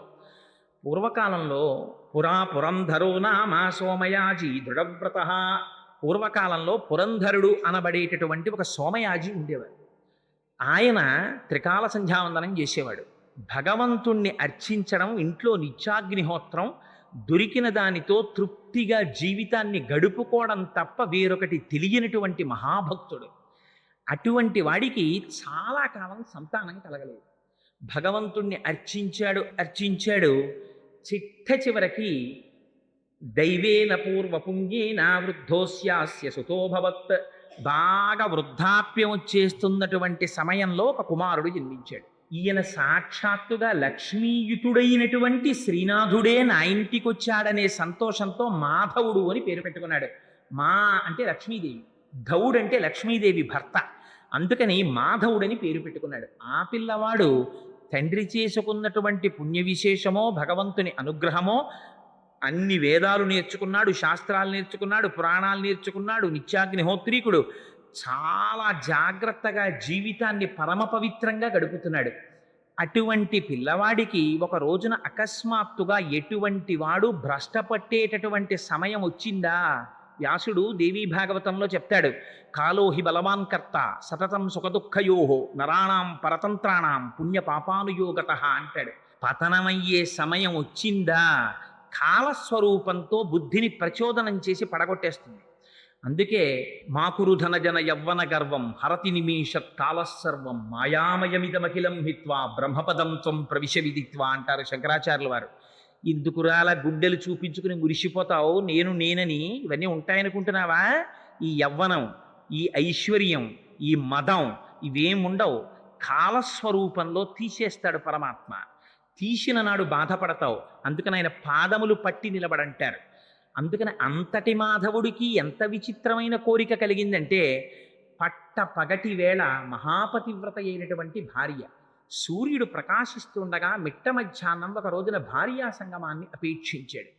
అపేక్షించి భార్యని వెళ్ళి అడిగాడు, నీతో సంగమించాలని నాకు కోరికగా ఉంది అని. అంటే ఆవిడంది, తత్రాపి దివస క్రీడా అయుక్తం మునయో విదుహు నికేతనే పితామాత అగ్నిహోత్రంచ దేవరాట్. ఆవిడ ధర్మం చెప్పింది. ఎంత పాపపు పనికి ఇవాళ నీ మనస్సు ప్రచోదనమైందయా? సూర్యుడు ప్రకాశిస్తుండగా మనుష్య జన్మనెత్తి యజ్ఞోపవీతం వేసుకుని సంధ్యావందనం చేస్తూ ఇంట్లో తల్లిదండ్రులున్నారని చూడకుండా, ఇంట్లో దేవతార్చన సంపుట ఉందని చూసుకోకుండా అగ్నిహోత్రాలు వెలుగుతున్నాయి, మధ్యాహ్నం వేళ భార్యా సంగమం కోరుతున్నావా? పరమ పొరపాటు. సూర్యాస్తమయం అయిన తరువాత చీకటి పడితే కానీ భార్యా సంగమం చెయ్యకూడదు, ఓర్చుకోమందవిడ. అంటే ఆయన అన్నాడు, అంటే కలియుగం ప్రవేశించింది, ఎటువంటి వారిని కూడా భ్రష్టు పట్టిస్తున్నాడు కలిపురుషుడు. అందుకని చూపించారు మాధవుడి జీవిత చరిత్ర. ఆయన అన్నాడు, తీవ్రమైన కోరిక పుట్టిన నాడు దానిని ఉపశమింప చేయడం సాధ్యం కాదు. అగ్నిహోత్రం ఒక పక్క నుంచి ప్రజ్వరిల్లుతుంటే సాయంకాలం దాన్ని ఆర్పుతానని ఎవడైనా ఉపేక్షిస్తాడా? ఆర్పవలసిందే అన్నాడు. ఆవిడంది, ఈ పాపానికి ఒడిగట్టకు, ఇంట్లో నికేతనే పితామాత, అమ్మా నాన్నగారు అత్తమామలు ఉన్నారు, అగ్నిహోత్రం ఉంది, దేవతార్చన సంపుటం ఉంది. ఇంతకుముందు ఎన్నడూ నేను ఇటువంటి కోరిక వినలేదు. కనీసం ఈ పాపం నువ్వు చేసేటప్పుడు నేను ఇంటి నుంచి బయటికి వెళ్ళిపోతాను, నీళ్లు తేవడం అనేటటువంటి మిష పెట్టుకుని నదీ తీరానికి వెడతాను, నువ్వు నదీ తీరానికి రా. ఈయన భార్య వెనకాతల నదీ తీరానికి బయలుదేరాడు. ఎటువంటి వాణ్ణి కూడా పడగొట్టగలిగినటువంటి కలిపురుషుని యొక్క శక్తి చేత ఎంత చిత్రం జరిగిందంటే, ఆయన తన భార్య వెంట వెడుతుండగా భార్య ముందు నడిచి వెళ్ళి నీళ్లు పట్టుకుని వెనక్కి తిరిగి వచ్చేస్తోంది. ఈయన అన్నాడు, నేను లోపల ధర్మ విచారణ చేశాను, నా మనస్సు తప్పుత్రమ పట్టింది, నేను నదీ స్నానం చేసి సంధ్యావందనం చేసి వస్తాను, నువ్వు ఇంటికి వెళ్ళిపో అన్నాడు. అంటే ఆవిడ నమ్మింది, ఇంటికి వెళ్ళిపోయింది. ఈయన అక్కడ కళ్ళు తాగుతూ కూర్చున్నటువంటి సాక్షాత్తుగా యమధర్మరాజు గారి సోదరా అన్నట్టుగా ఉన్నటువంటి బొగ్గులాంటి ఒక వనితని చూశాడు. ఆవిడ పేరు కుంతల. ఆవిడ అప్పుడే గోమాంసం తిని కళ్ళు తాగుతోంది. ఆవిడ్ని చూసి అగ్నిహోత్రం వెలిగినట్టు వెలిగిపోతున్నాడు తేజస్సు చేత. ఆవిడ దగ్గరికి వెళ్ళి, నాకు నీతో సంగమించాలని కోరిక కలిగిందని అడిగాడు. కలిపురుషుడి యొక్క ప్రభావం ఎలా భ్రష్టు పట్టిస్తుందో చూడండి. అంటే ఆవిడంది, నువ్వు త్రికాల సంధ్యావందనం చేసే బ్రాహ్మణుడు, నీకు ఒంటి మీద యజ్ఞోపవీతం ఉంది, నీ ఇంట్లో నిత్యాగ్నిహోత్రం ఉంది, నువ్వు నీ తండ్రి మీ ఇద్దరి పేర్లు చెప్తే ఈ ఊరంతా లేచి నిలబడుతుంది. అటువంటి వాడివి నేను ఇప్పుడే గోవుని సంహరించి దాని మాంసం తిన్నాను, నేను కళ్ళు తాగుతున్నాను, నా లోపల నుంచి పరమ భయంకరమైన దుర్వాసన వస్తుంది, మేము అసలు స్నానం చెయ్యం చాలా రోజుల పాటు, అనిత్యమైనటువంటి ఇటువంటి శరీరంతో నీ శరీరాన్ని కలుపుతానని కోరుతున్నావా? నా మాట విను, నీకు ఇటువంటి కోరిక తగలవు, తిరిగి వెనక్కి వెళ్ళిపోమని. అంటే ఎంత దుర్మార్గమైన పని చేశాడంటే, ఆ రోజున ఆ బ్రాహ్మణుడు మిట్ట మధ్యాహ్నం వేళ కళ్ళు తాగి ఉన్నటువంటి కుంతల అన్న స్త్రీని బలాత్కారముగా అనుభవించాడు బ్రాహ్మణుడై. ఇది కలిపురుషుడి యొక్క ప్రభావం. ఇంకా ఇంతకన్నా ఎవరు భ్రష్టు పట్టింపబడరు కనుక. పట్టిస్తే ఆవిడంది ఎంత అసహ్యం వేసిందంటే, త్వజయజ్ఞోపవీతంతే ముండగిత్వా శిరస్తథ అబ్రాహ్మణ్యముపాగమ్య భక్ష గోమాంసముత్తమం అని. ఇటువంటి దౌర్భాగ్యపు పని చేసి నీ ఒంటి మీద యజ్ఞోపవీతం వేసుకు తిరుగుతున్నావా? నీకు సిగ్గు లేకపోతే నాకు సిగ్గుండద్దు. నాతో కలిసి సంగమించావు కనుక యజ్ఞోపవీతం తీసి అవతల పారాయి, తీసి విసిరిశాడు. ముండగిత్వా శిరస్తథ, శిఖ లేకుండా శిరస్సంతా గుండు చేయించేసుకున్నాడు. భక్ష గోమాంసముత్తమం, ఆవు మాంసం తినండి. ఒక ఆవును చంపేశా, మాంసం తినేశాడు. కళ్ళు తాగండి, కళ్ళు తాగేశాడు. నువ్వు తప్ప నాకు ఈ ప్రపంచంలో ఏదీ అక్కర్లేదన్నాడు. వింటల్లా మనం? ఇంతే కలి యొక్క ప్రభావం అంటే. చూపించారు దీన్ని. ద్వాపర యుగం పూర్తి అయ్యేసరికే ఎంత భ్రష్టు పట్టేస్తుందో చూపించారు. అంటే ఆయన చాలా సంతోషపడిపోయాడు. నిజంగా ఆవిడిది ఎంత సంస్కార బలమో. ఆవిడంది పరస్త్రీ సంగ దోషేన బహంతి బహవోగతాహ. ఇంతకుముందు ఇలా పరస్త్రీ సంగమాన్ని కోరుకున్నటువంటి ఎందరో మహాపురుషులైన వాళ్ళు కూడా నశించిపోయారు. నువ్వేదో చాలా గొప్పవాణ్ణి అనుకుంటున్నావు, నువ్వు కూడా నశించిపోతున్న వారి జాబితాలో నీ పేరు పడిందని. ఆయన వినలేదు, ఆవిడితో కలిసి తిరిగాడు. నీకన్న సౌందర్య రాశి నాకు ప్రపంచంలో ఎక్కడ దొరుకుతుందని ఆమెతోనే జీవితాన్ని గడిపాడు. చిత్రం ఏమంటే ఒకనాడు కాలము మృత్యుస్వరూపంగా వచ్చి ఆవిడ్ని కబళించింది. ఆవిడ మరణించింది. కుంతల మరణించిందని తాను పరివేదన చెంది ఊరు విడిచిపెట్టి పిచ్చివాళ్ళ అడవిని బట్టి తిరిగాడు. తన భార్యని మర్చిపోయాడు, తన తండ్రిని మర్చిపోయాడు, తన తల్లిని మర్చిపోయాడు. బెంగ పెట్టుకుని తల్లి మరణించింది, తండ్రి మరణించాడు. ఉన్నదొక్కగానొక్క కుమారుడు, అంచేష్టి సంస్కారం చెయ్యలేదు, తద్దినం పెట్టలేదు. పెట్టకుండా తిరుగుతున్నాడు. భార్య అనాథయ్యి విలపిస్తూ ఇంటి పట్టు నుండిపోయింది. తను తిరుగుతున్నాడు తిరుగుతున్నాడు తిరుగుతున్నాడు తినడానికి తిండి కూడా దొరకనటువంటి స్థితిలో పడిపోయి ఉన్నాడు ఒక రోజున. అటువంటి స్థితిలో ఉత్తర భారతదేశం నుంచి తిరుమల యాత్ర చెయ్యడం కోసమని ఒక రాజు తన బృందంతో వెళ్ళిపోతున్నాడు. ఆ రోజులలో తిరుమల క్షేత్రానికి కొండల మీదకి ఎవరు వెళ్ళేవారు కాదు. అందుకే 4 దేవాలయాలు కింద కట్టారు. వెంకటేశ్వర స్వామి వారి దేవాలయాలు ఆ రోజుల్లో కొండ మీదకి వెళ్ళలేకపోయారని. ఎందుకంటే అంత భయంకరమైన దోమలు పాములు ఉండేవి, అప్పుడు విషక్రిములు ఉండేవి. ఆ చింత చెట్టు దగ్గరికి సంపంగి చెట్ల దగ్గరికి అసలు ఎవరు వెళ్ళేవారు కాదుట. అదిగో అటువంటి స్థితిలో ఆ రాచ పరివారంతో కలిసి తాను కూడా బయలుదేరి ఆ మాధవుడి అదృష్టం ఎక్కడ దొరికిందంటే తెలిసో తెలియకో తిరిగి వెంకటాచలం వైపుకి నడక మొదలెట్టాడు. వెంకటాచలానికి వెడుతున్నామన్నారు. వెంకటాచలమా పర్వతానికి నేను వస్తానన్నాడు. వాళ్ళతో బయలుదేరాడు. తాను బ్రాహ్మణుడయ్యుండి భుక్తశేషం తిన్నాడు. వాళ్ళు తినగా మిగిలిపోయిన విస్తళ్ళు పారేస్తే అందులోది తీసుకుని తాను తిన్నాడు. తిని వాళ్ళతో పాటు వెళ్ళాడు. స్వామి అక్కడికి వెళ్ళిన తరువాత చిత్రం ఏమిటంటే వాళ్ళు కపిలతీర్థానికి వెళ్ళారు. కపిలతీర్థానికి వెళ్ళి అసలు వెంకటాచలంలో వెంకటేశ్వర స్వామి వారి దర్శనం చెయ్యడానికి ముందు చెయ్యవలసినటువంటి పని ఇది. వెంకటాచల వైభవం మొట్టమొదట కపిలతీర్థాన్ని దర్శనం చెయ్యాలి. చేసి కపిలతీర్థంలో స్నానం చేసి అక్కడ ఉన్నటువంటి కపిలేశ్వర స్వామి వారి దర్శనం చేసి వీలైతే ఒక రాత్రి అక్కడ పడుకుని కొండెక్కాలి. ఎందుచేత ఈ మాట చెప్తున్నానంటే దీన్ని పురాణంలో ఎంత స్పష్టంగా మాట్లాడారంటే వెంకటేశ్వర స్వామి వారు ఎంతటి సనాతనులో క్రింద ఉన్నటువంటి లింగ స్వరూపాన్ని పొందినటువంటి ఈశ్వర స్వరూపం శివకేశవులని 2 ఉంటాయా? ఉన్నదొకటే. అది కూడా అంత సనాతనమైనటువంటి లింగం. ఎందుచేత ఈ మాట నేను చెప్తున్నానంటే పురాణంలో అంటారు దాని గురించి, పాతాళే పూజితం లింగం కపిలేన మహాత్మన యత్ లింగం. అదే శివలింగాన్ని తీసుకొచ్చి మళ్ళీ భూమి మీదకి వచ్చింది. అది ఎంత చిత్రంగా వచ్చిందంటే ఒకానొకప్పుడు కృతయుగంలో ఆ శివలింగాన్ని పాతాళంలో కపిల మహర్షి పూజ చేసేవారు. ఆ శివలింగం కపిల మహర్షి అప్పుడప్పుడు భూమి మీదకి సొరంగ మార్గంలో బయటికి వస్తుండేవారు. ఈ శివలింగం పెరగడం మొదలుపెట్టింది. పెరగడం మొదలెట్టి పాతాళంలోంచి పైకొచ్చి భూమిని ఛేదించుకుని పైకొచ్చింది. పైకి వస్తే త్రేతాయుగంలో దాన్ని అగ్నిహోత్రుడు పూజించాడు. అందుకని దానికి అగ్నిలింగం అని పేరు. అదే లింగాన్ని ద్వాపర యుగంలో సుదర్శన చక్రం పూజ చేసింది. కలియుగంలో ఆ శివలింగం మరీ పెరిగిపోతుంటే అందుకే ఇప్పటికీ మీరు కపిలలింగాన్ని చూడండి, దీర్ఘచతురస్రాకారంలో పెద్ద లింగం ఉంటుంది, 3 అడుగులు ఎత్తు ఉంటుంది. అది ఆ లింగం ఇంకా పెరిగిపోతుంటే కామధేను వచ్చింది. అందుకే మీరు ఇప్పటికీ ఎప్పుడైనా కపిలలింగాన్ని దర్శనం చేస్తే స్పష్టంగా కనపడుతుంది. ఆ శివలింగం మీద కామధేనువు తన పాదాన్ని ఉంచి మా వర్ధస్య, ఇక నువ్వు పెరగకు అని అడిగి క్షీరధారలతో అభిషేకం చేసింది. 3 కన్నులు కనపడతాయి ఆ శివలింగానికి. సజ్జోజాత అఘోర తత్పురుష వామదేవ ఈశానములనేటటువంటి 5 ముఖాలతో ఉంటుంది. అటువంటి శివలింగం, ఆ శివలింగానికి అక్కడ ఉన్నటువంటి ఆ బిలానికి ఉన్నటువంటి గొప్పతనం, తద్బిలం కాపిలం తీర్థం సర్వపాప ప్రణాశనం. ఆయనతో పాటే శివలింగంతో పాటే భూమిలో కింద పాతాళలోకంలో ఉండేటటువంటి భోగవతి అనబడేటటువంటి గంగ యొక్క పాయ పైకి ప్రవహించి కపిల తీర్థం కింద ఏర్పడింది. అందులో ఒక రహస్యం ఉంది. నేను ఆ మధ్య కాలంలో ఒక చోట చదివాను. అక్కడ ఒక ఆయన దాని గురించి తెలుసుకుని, మీకు అర్జెంటుగా బైపాస్ సర్జరీ చెయ్యాలి, మీరు బ్రతకరు అని డాక్టర్ల చేత చెప్పబడినటువంటి వ్యక్తి అనుకోకుండా కార్తీక మాసంలో సోమవారం నాడు మధ్యాహ్నం ఆ కపిల ఆ క్షేత్రంలో పైనుంచి పడేటటువంటి జలధార కింద స్నానం చేసి ఆపరేషన్ చేయించుకోవడం కోసమని మళ్ళీ వెళ్ళారు. మళ్ళీ ఆయనకి ఈసీజీ తీసి ఎక్స్రే తీస్తే ఆయనకు అసలు ఏ బ్లాకు లేదు, మేము ఏమైనా పొరపాటు పడ్డామా, మీకు ఆపరేషన్ చేయాలని మీకు ఎలా చెప్పాము అని డాక్టర్లు తిప్పి పంపించారు.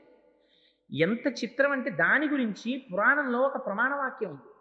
ఇప్పటికీ ఏం చెప్తారంటే కార్తీక మాసంలో అది ఎంత గొప్ప విశేషం అంటే 3 లోకములలో ఉండేటటువంటి సమస్త పుణ్యతీర్థములు కూడా త్రైలోక్యే సర్వతీర్థాని కార్తీకే మాసి పర్వణి, కార్తీక మాసంలో వచ్చేటటువంటి సోమవారం నాడు, శనివారం నాడు, ఏకాదశి, అమావాస్య, పౌర్ణమి తిథులలో మధ్యాహ్నం వేళ మధ్యాహ్నే కాపిలే తీర్థే అక్కడికొచ్చి సాన్నిధ్యం యంతి పార్వతి అని చెప్పారు పరమశివుడు.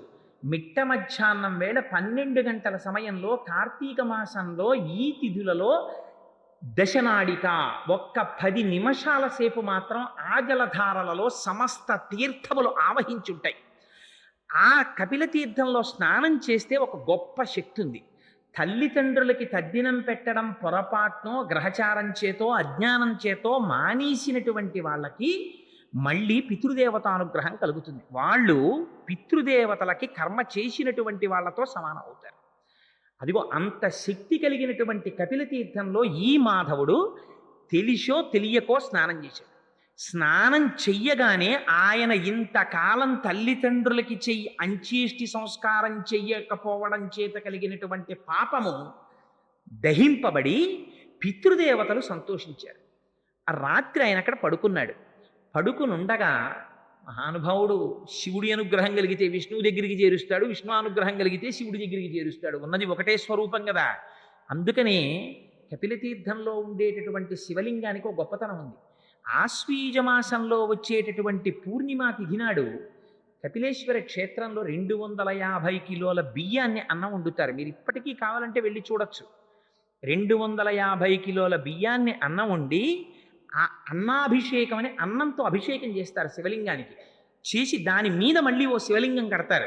కట్టి పొట్లకాయలు, గుమ్మడికాయలు, వంకాయలు ఇవన్నీ ఉప్పు కారాలు వెయ్యకుండా నీటిలో ఉడికించి తీసి శివలింగం మీద త్రిశూలంగా ఢమరుకగా వీటినన్నింటినీ అలంకారం చేస్తారు. సాయంకాలం అయిన తరువాత పైన పెట్టిన శివలింగాన్ని ఉద్వాసన చేసి తీసుకొచ్చి నీటిలో కలిపేస్తారు. కపిలతీర్థంలో అన్నస్వరూపంతో అభిషేకం చేయబడినటువంటి ఆ అన్నాన్ని తీసి కూరలతోటి పులుసుతోటి కలిపి తీసుకొచ్చి ఆ ప్రసాదాన్ని భక్తులకు ఇస్తారు. ఆశ్వీయుజ శుద్ధ పౌర్ణమి నాడు కపిలతీర్థంలో అన్నాభిషేకం చేయబడిన ప్రసాదం తిన్నవాడికి ఎంత భయంకరమైన గ్రహదోషం ఉండనివ్వండి, అంత గొప్ప శక్తి కపిలలింగానికి చేయబడినటువంటి అన్నాభిషేకానికి ఉంది. మళ్ళీ అంత శక్తి ఎక్కడుందో తెలుసా అండి? పుష్యమాసంలో పౌర్ణమి ముందు వచ్చేటటువంటి శుక్రవారం నాడు ఆ కపిలేశ్వర స్వామి వారి యొక్క శక్తి స్వరూపమైన కామాక్షి అమ్మవారికి అంత అలంకారం తీసేసి చీర కూడా చందనంతో కట్టేస్తారు. గంధంతో చీర కట్టేస్తారు, గంధంతో అంచులు పెడతారు, గంధంతో జాకెట్ పెడేస్తారు, గంధంతోటే అలంకారం అంతా చేసేస్తారు. అమ్మవారిని అలా దర్శనం చేస్తే సమస్త పాపములు నశిస్తాయి.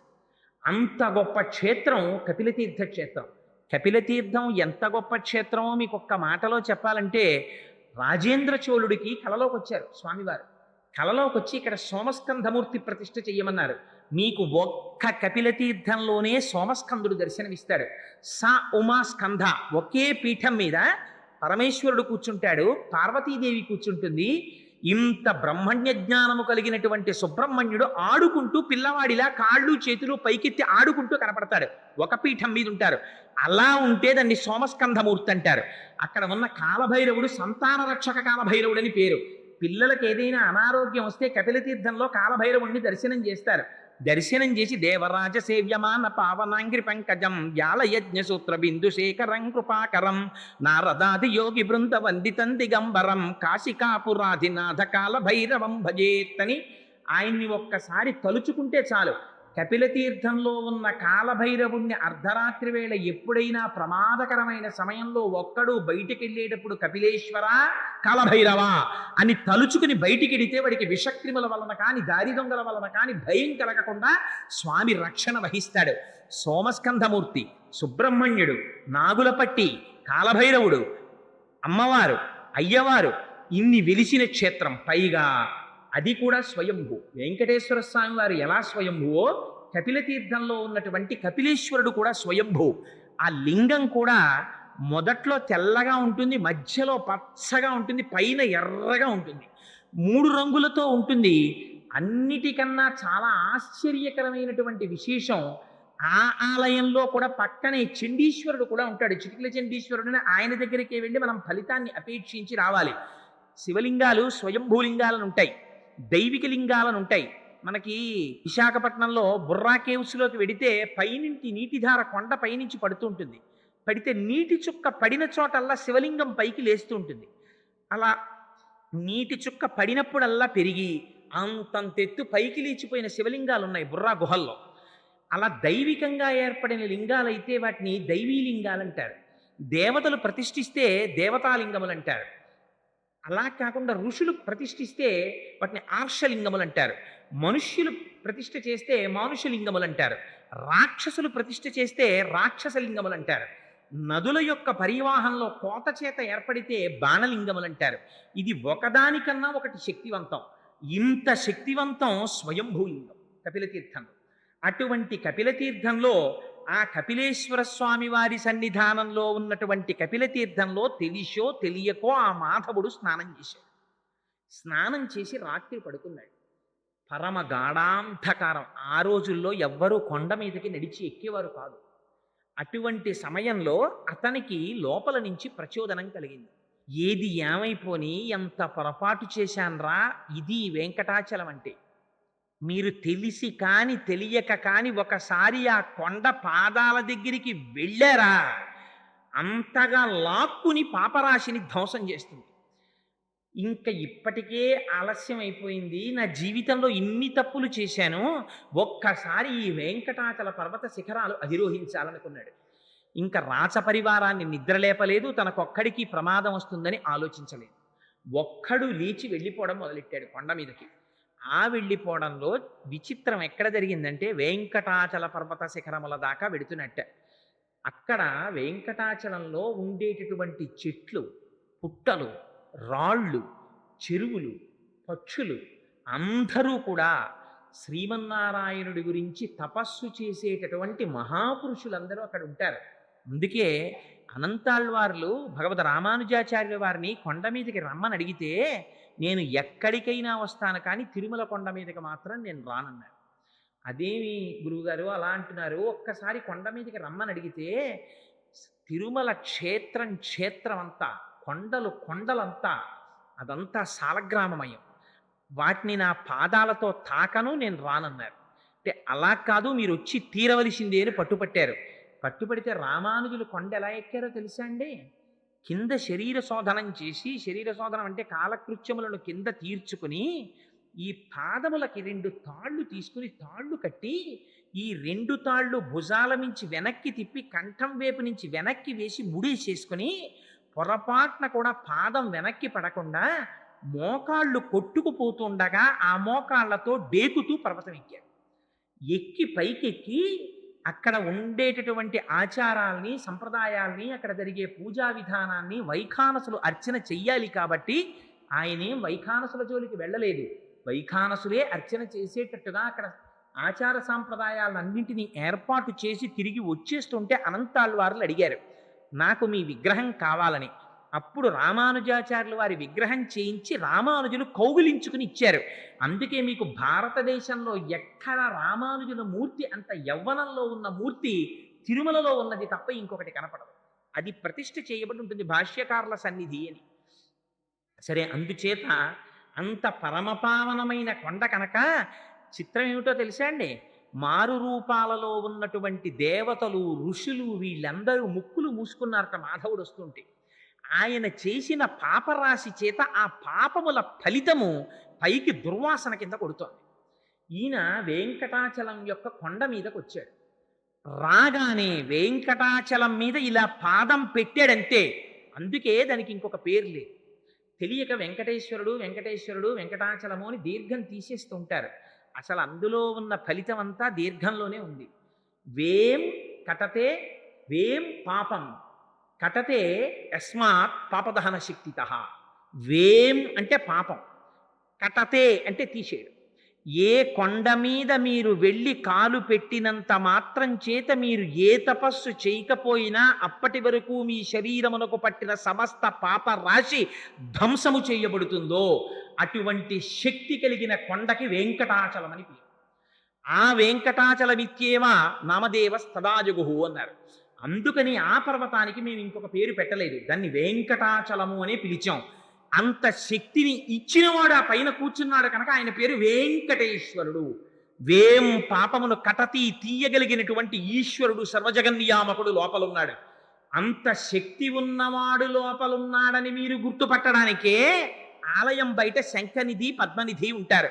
అంటే ఈ బ్రహ్మాండములో ఎంత ఐశ్వర్యం ఉందని మీరు ఊహించగలరో అంతటి ఐశ్వర్యము తన స్వాధీనమునందున్నవాడు. అందుకని రాజద్వారానికి అటు ఇటు శంఖనిధి పద్మనిధి ఒకేలా ఉండేటటువంటి మూర్తులు ఉంటాయి. సరే, అదిగో అటువంటి వెంకటాచలం కొండ మీదికి వెళ్ళగానే ఆయనకున్నటువంటి పాపరాశి ధ్వంసమైపోయి మళ్ళీ యథాస్థితిని పొందాడు. పొందగానే చిత్రం ఏమిటంటే బ్రహ్మాది దేవతలు ప్రత్యక్షమయ్యారు. ప్రత్యక్షమై నువ్వింత తెగింపుతో ఈనాడు భయానికి వశుడువు కాకుండా వెంకటాచలం కొండ మీదకి వచ్చావు. అందుకే వెంకటాచలం కొండ ఎక్కడమే జీవితానికి అదృష్టం. తలనీలాలు ఇంకో చోట ఇవ్వకూడదా? తెలిసి ఇవ్వండి, తెలియక ఇవ్వండి. ఆంధ్రదేశంలో 199 కుటుంబాలలో తలనీలాలు పుట్టు వెంట్రుకలు అని పుట్టగానే ఉన్న వెంట్రుకల్ని తీసుకెళ్ళి వెంకటాచలంలో వదిలేస్తారు. మీరు చూడండి, పిల్లలు ఏడుస్తుంటారు. ఆ పిల్లాన్ని బలవంతంగా ఒళ్ళో కూర్చోపెట్టేసుకుంటే చక్కగా చిన్న ఆనపకాయని గీసేసినట్టు గీసేస్తారు వాళ్ళు. గీసేస్తే ఆ బోడిగుండుతో పిల్లలకో చిన్న తిలకం పెట్టి వాళ్ళకో గౌనేసో చిన్న ప్యాంటేసో తీసుకొస్తారు.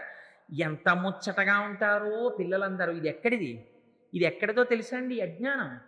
అమ్మ కడుపులో తాను పడుకుని ఉన్నప్పుడు తలకిందులుగా పడుకుంటాడు. ఇది కపిల గీతలో చెప్పారు, భాగవతంలో. తల కిందకుంటుంది, కాళ్ళు పైకుంటాయి. తలకిందులుగా అమ్మ కడుపులో పడుకుంటే అమ్మ తిన్న ఆహారంలోని బలమే నాభిగొట్టం ద్వారా తనలోకి రావాలి. అమ్మ ఒకనాడు జిహ్వచాపల్యంతో తాను తినకూడనటువంటి పదార్థాల్ని తింటుంది.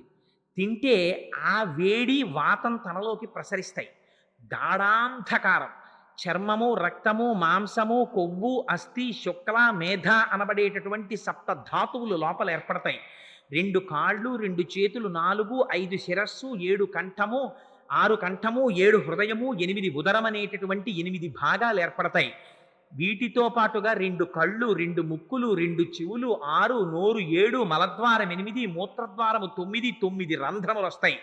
ప్రాణ అపాన వ్యాన ఉదాన సమాన నాగ కూర్మ కృకర ధనంజయ దేవదత్తములనేటటువంటి 10 వాయువులు లోపల ప్రవేశిస్తాయి. ఇన్ని లోపలికి ప్రవేశించిన తరువాత తను కాళ్ళు కదపడానికి ఉండదు, చేతులు కదపడానికి ఉండదు. అందుకే గర్భస్థ నరకం అంటారు. ఆనాడు ఒకరితో చెప్పుకోవడానికి ఉండదు. ఆ చీకట్లో పడి కొట్టుకుంటూ ఉంటాడు. రైలెక్కి కాస్త పొడుగ్గా ఉన్నవాడు కాళ్ళు జాపుకోవడానికి అవకాశం లేకపోతేనే తిమ్మిరెక్కిపోతుంది. అలాంటిది అమ్మ కడుపులో తిరగబడి అలా పడుకుని ఉంటే ఆనాడు వీడు సర్వేశ్వరుణ్ణి ప్రార్థన చేస్తాడు. తండ్రి, ఇలా నువ్వు నాకు ఎన్ని జన్మలిచ్చావో, ఎన్ని ఉపాధులు ఇచ్చావో. బయటికి వెళ్ళాను, మళ్ళీ సంసారం పట్టుకుంది. మళ్ళీ సంసారంలో తిరిగాను. పునరపి జననం పునరపి మరణం పునరపి జనని జఠరే చయనం జిహ సంసారే బహుదుస్తారే కృపయాపారే పాహిమురారి. మళ్ళీ విడిచిపెట్టేశాను, మళ్ళీ సంసారంలో ప్రవేశించేశాను. ఇంకొక్కసారి నన్ను బయటికి తోశావా, ఈసారి నీ పాదాలు పట్టుకుంటానంటాడు. అనగానే స్వామి ప్రసూతి వాయువై బయటికి తోస్తారు. అందుకే ప్రసవం అనే పేరు దానికి. ప్రసూతి వాయువై ఎంత జాగ్రత్తగా తోస్తాడో తెలుసా అండి మహానుభావుడు? తల బయటికి రావాలి, కాళ్ళు చివర బయటికి రావాలి. ఆ బయటికి వచ్చేటప్పుడు అమ్మకి దుఃఖం కలగ, అమ్మ మరణించకూడదు. అమ్మ మరణిస్తే శిశువు నిలబడడానికి ఆస్కారం ఉండదు.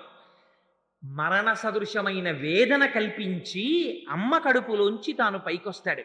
వస్తే పైకి రాగానే శఠమనే వాయువు పట్టేస్తుంది తలకాయ. పట్టేయగానే మరిచిపోతాడు. పూర్వజన్మ జ్ఞానం అంతా విస్మృతి పొందుతుంది. అందుకే మళ్ళీ విడితే శఠారి పెట్టండి, శఠారి పెట్టండి అంటారు. ఆ శఠమునకు అరి శఠారి.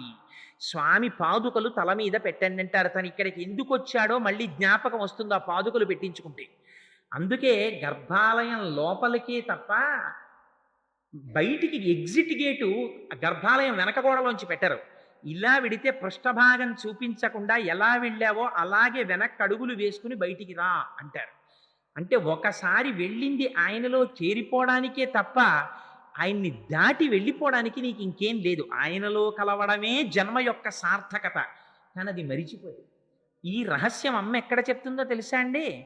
లతా మంగేష్కర్ అవనివ్వండి, ఎంఎస్ సుబ్బులక్ష్మి గారు అవనివ్వండి, లేకపోతే ఎంత పెద్ద విదుషీమణి అవనివ్వండి, ఎంత గాయని కానివ్వండి, అమ్మ పాడే జోలపాట అంటే ఒక్కటే జోలపాట. ఏమిటా జోలపాట? ఉయ్యాల్లో పడుకోబెడుతుంది, ఉయ్యాల ఊపుతుంది. పిల్లాన్ని తొట్లో పెట్టామనో అదొక పెద్ద సంబరం. తొట్లో పెట్టి ఊపుతారు. ఊపితే ఆ ఉయ్యాల అటు ఇటు ఊగుతుంది.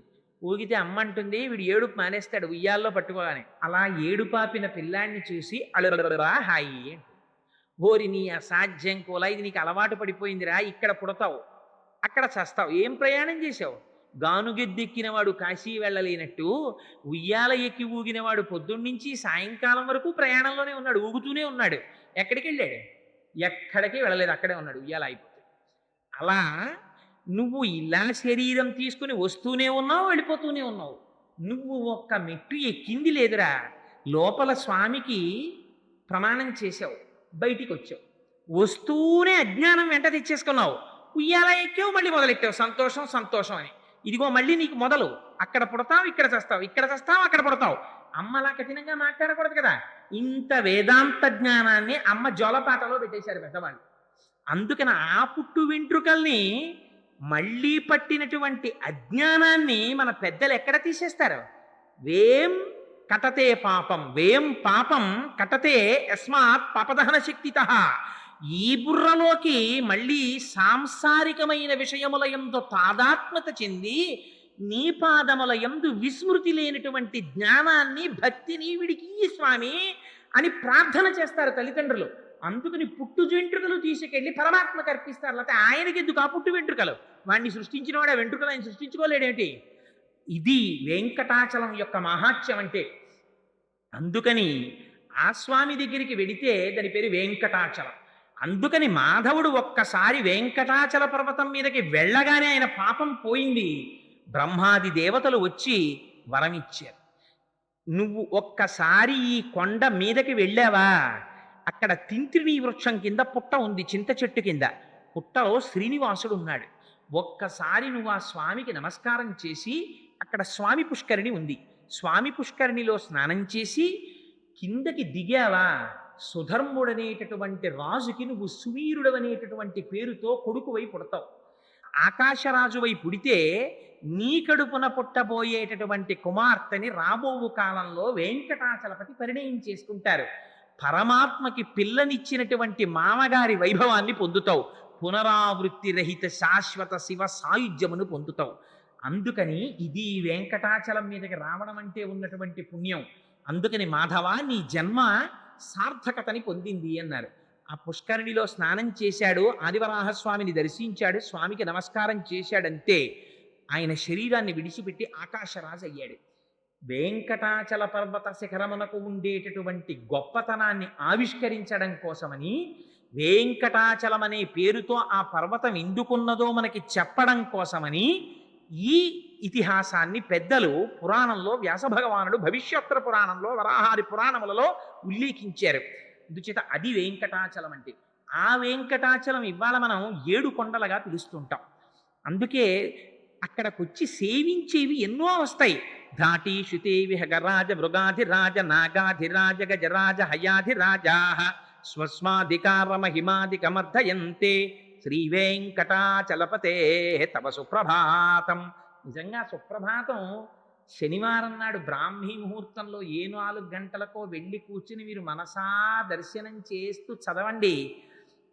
ఎంత గొప్పగా ఉంటుందంటే తద్గోపురాగ్ర శిఖరాన్ని నిరీక్షమాణా స్వర్గాపవర్గ పదవీం పరమాం శ్రయంతః మర్త్యా మనుష్య భువనే మతిమాశ్రయంతే శ్రీవేంకటాచలపతే తవ సుప్రభాతం. నారదాది మునులందరూ కూడా వస్తారు తెల్లవారుజామున. బ్రహ్మగారు ఇప్పటికీ స్వామి కాళ్ళు కడుగుతారు. అందుకని రాత్రి బంగారు పాత్రలో నీళ్లుంచి తలుపులు మూస్తారు ఏకాంత సేవలో. అది సుప్రభాతం టికెట్ హోల్డర్స్కే దాన్ని తీర్థం కింద ఇస్తూ ఉంటారు. సరే, అందుచేత నారదాది మునీశ్వరులందరూ వచ్చి తమ తమ వీణలు మీటుతూ ఉంటారు. వీణలు మీటుతున్నప్పుడు ఇంద్రుడు తన దగ్గర పనిచేసేటటువంటి దేవతలకు అందరికీ కూడా ఓ కన్సెషన్ ఒకటి ఇచ్చాడు, ఒక సౌకర్యం. ఏమిటంటే, మీరెవ్వరూ కంకణాలు కట్టుకోక్కర్లేదు, మీరు ఆర్జిత సేవ టికెట్లు పుచ్చుకోక్కర్లేదు, మీ అందరినీ తెల్లవారుజామున తీసుకెడతాను. స్వామి పుష్కరిణిలో స్నానం చేసి ఒకసారి ప్రచ్ఛన్న రూపాలతో ఆనంద నిలయంలోకి వెళ్ళిపోదాం, సర్వేశ్వరుణ్ణి దర్శనం చేసుకుని వద్దురుగాని రెండంటే అని ఇంద్రుడు రోజు దేవతల్ని తీసుకొస్తాడు. లోపలికి వెళ్ళి దర్శనం చేసుకుని బయటికి వస్తారట. వచ్చిన తర్వాత ఇంద్రుడు అంటాడు, రండిరా పదండి, మీ మీ మీ ప్లేసెస్కి పదండి, ఇంకా మీ ఆఫీస్లో మీ సీట్లో పని చెయ్యాలి కదా, పదండి అంటాడు. అప్పటి వరకు వచ్చేస్తాం స్వామి, అలాగేనండి, తప్పకుండా తప్పకుండా అన్న వాళ్ళు అంటారట. వెళ్ళవస్తాడు, నువ్వు వెళ్ళంటారట. అదేమిట్రో ఏకవచన ప్రయోగం చేస్తున్నావు, ఏం రానంటున్నావు, ఏమిటి నీ ధీమా అంటే వాళ్ళు అంటారట, గోపురాగ్ర శిఖరాన్ని నిరీక్షమాణాహ. నా దగ్గర పని చేస్తున్నావు కాబట్టి నీకు ప్రతిరోజు సుప్రభాత దర్శనం, నువ్వు కొలువు వదిలేసావంటే నీకు దర్శనం ఉండదంటారట. అంటే వాళ్ళంటారట, పో ఎవడకు కావాలి, నువ్వు దర్శనం ఇప్పించకపోతే గోపురాగ్ర శిఖరాన్ని నిరీక్షమాణాహ. ఆ వైకుంఠం క్యూ కాంప్లెక్స్కి వెళ్ళిపోయేటప్పుడు మెట్లెక్కి కుడిపక్కకి తిరుగుతాం.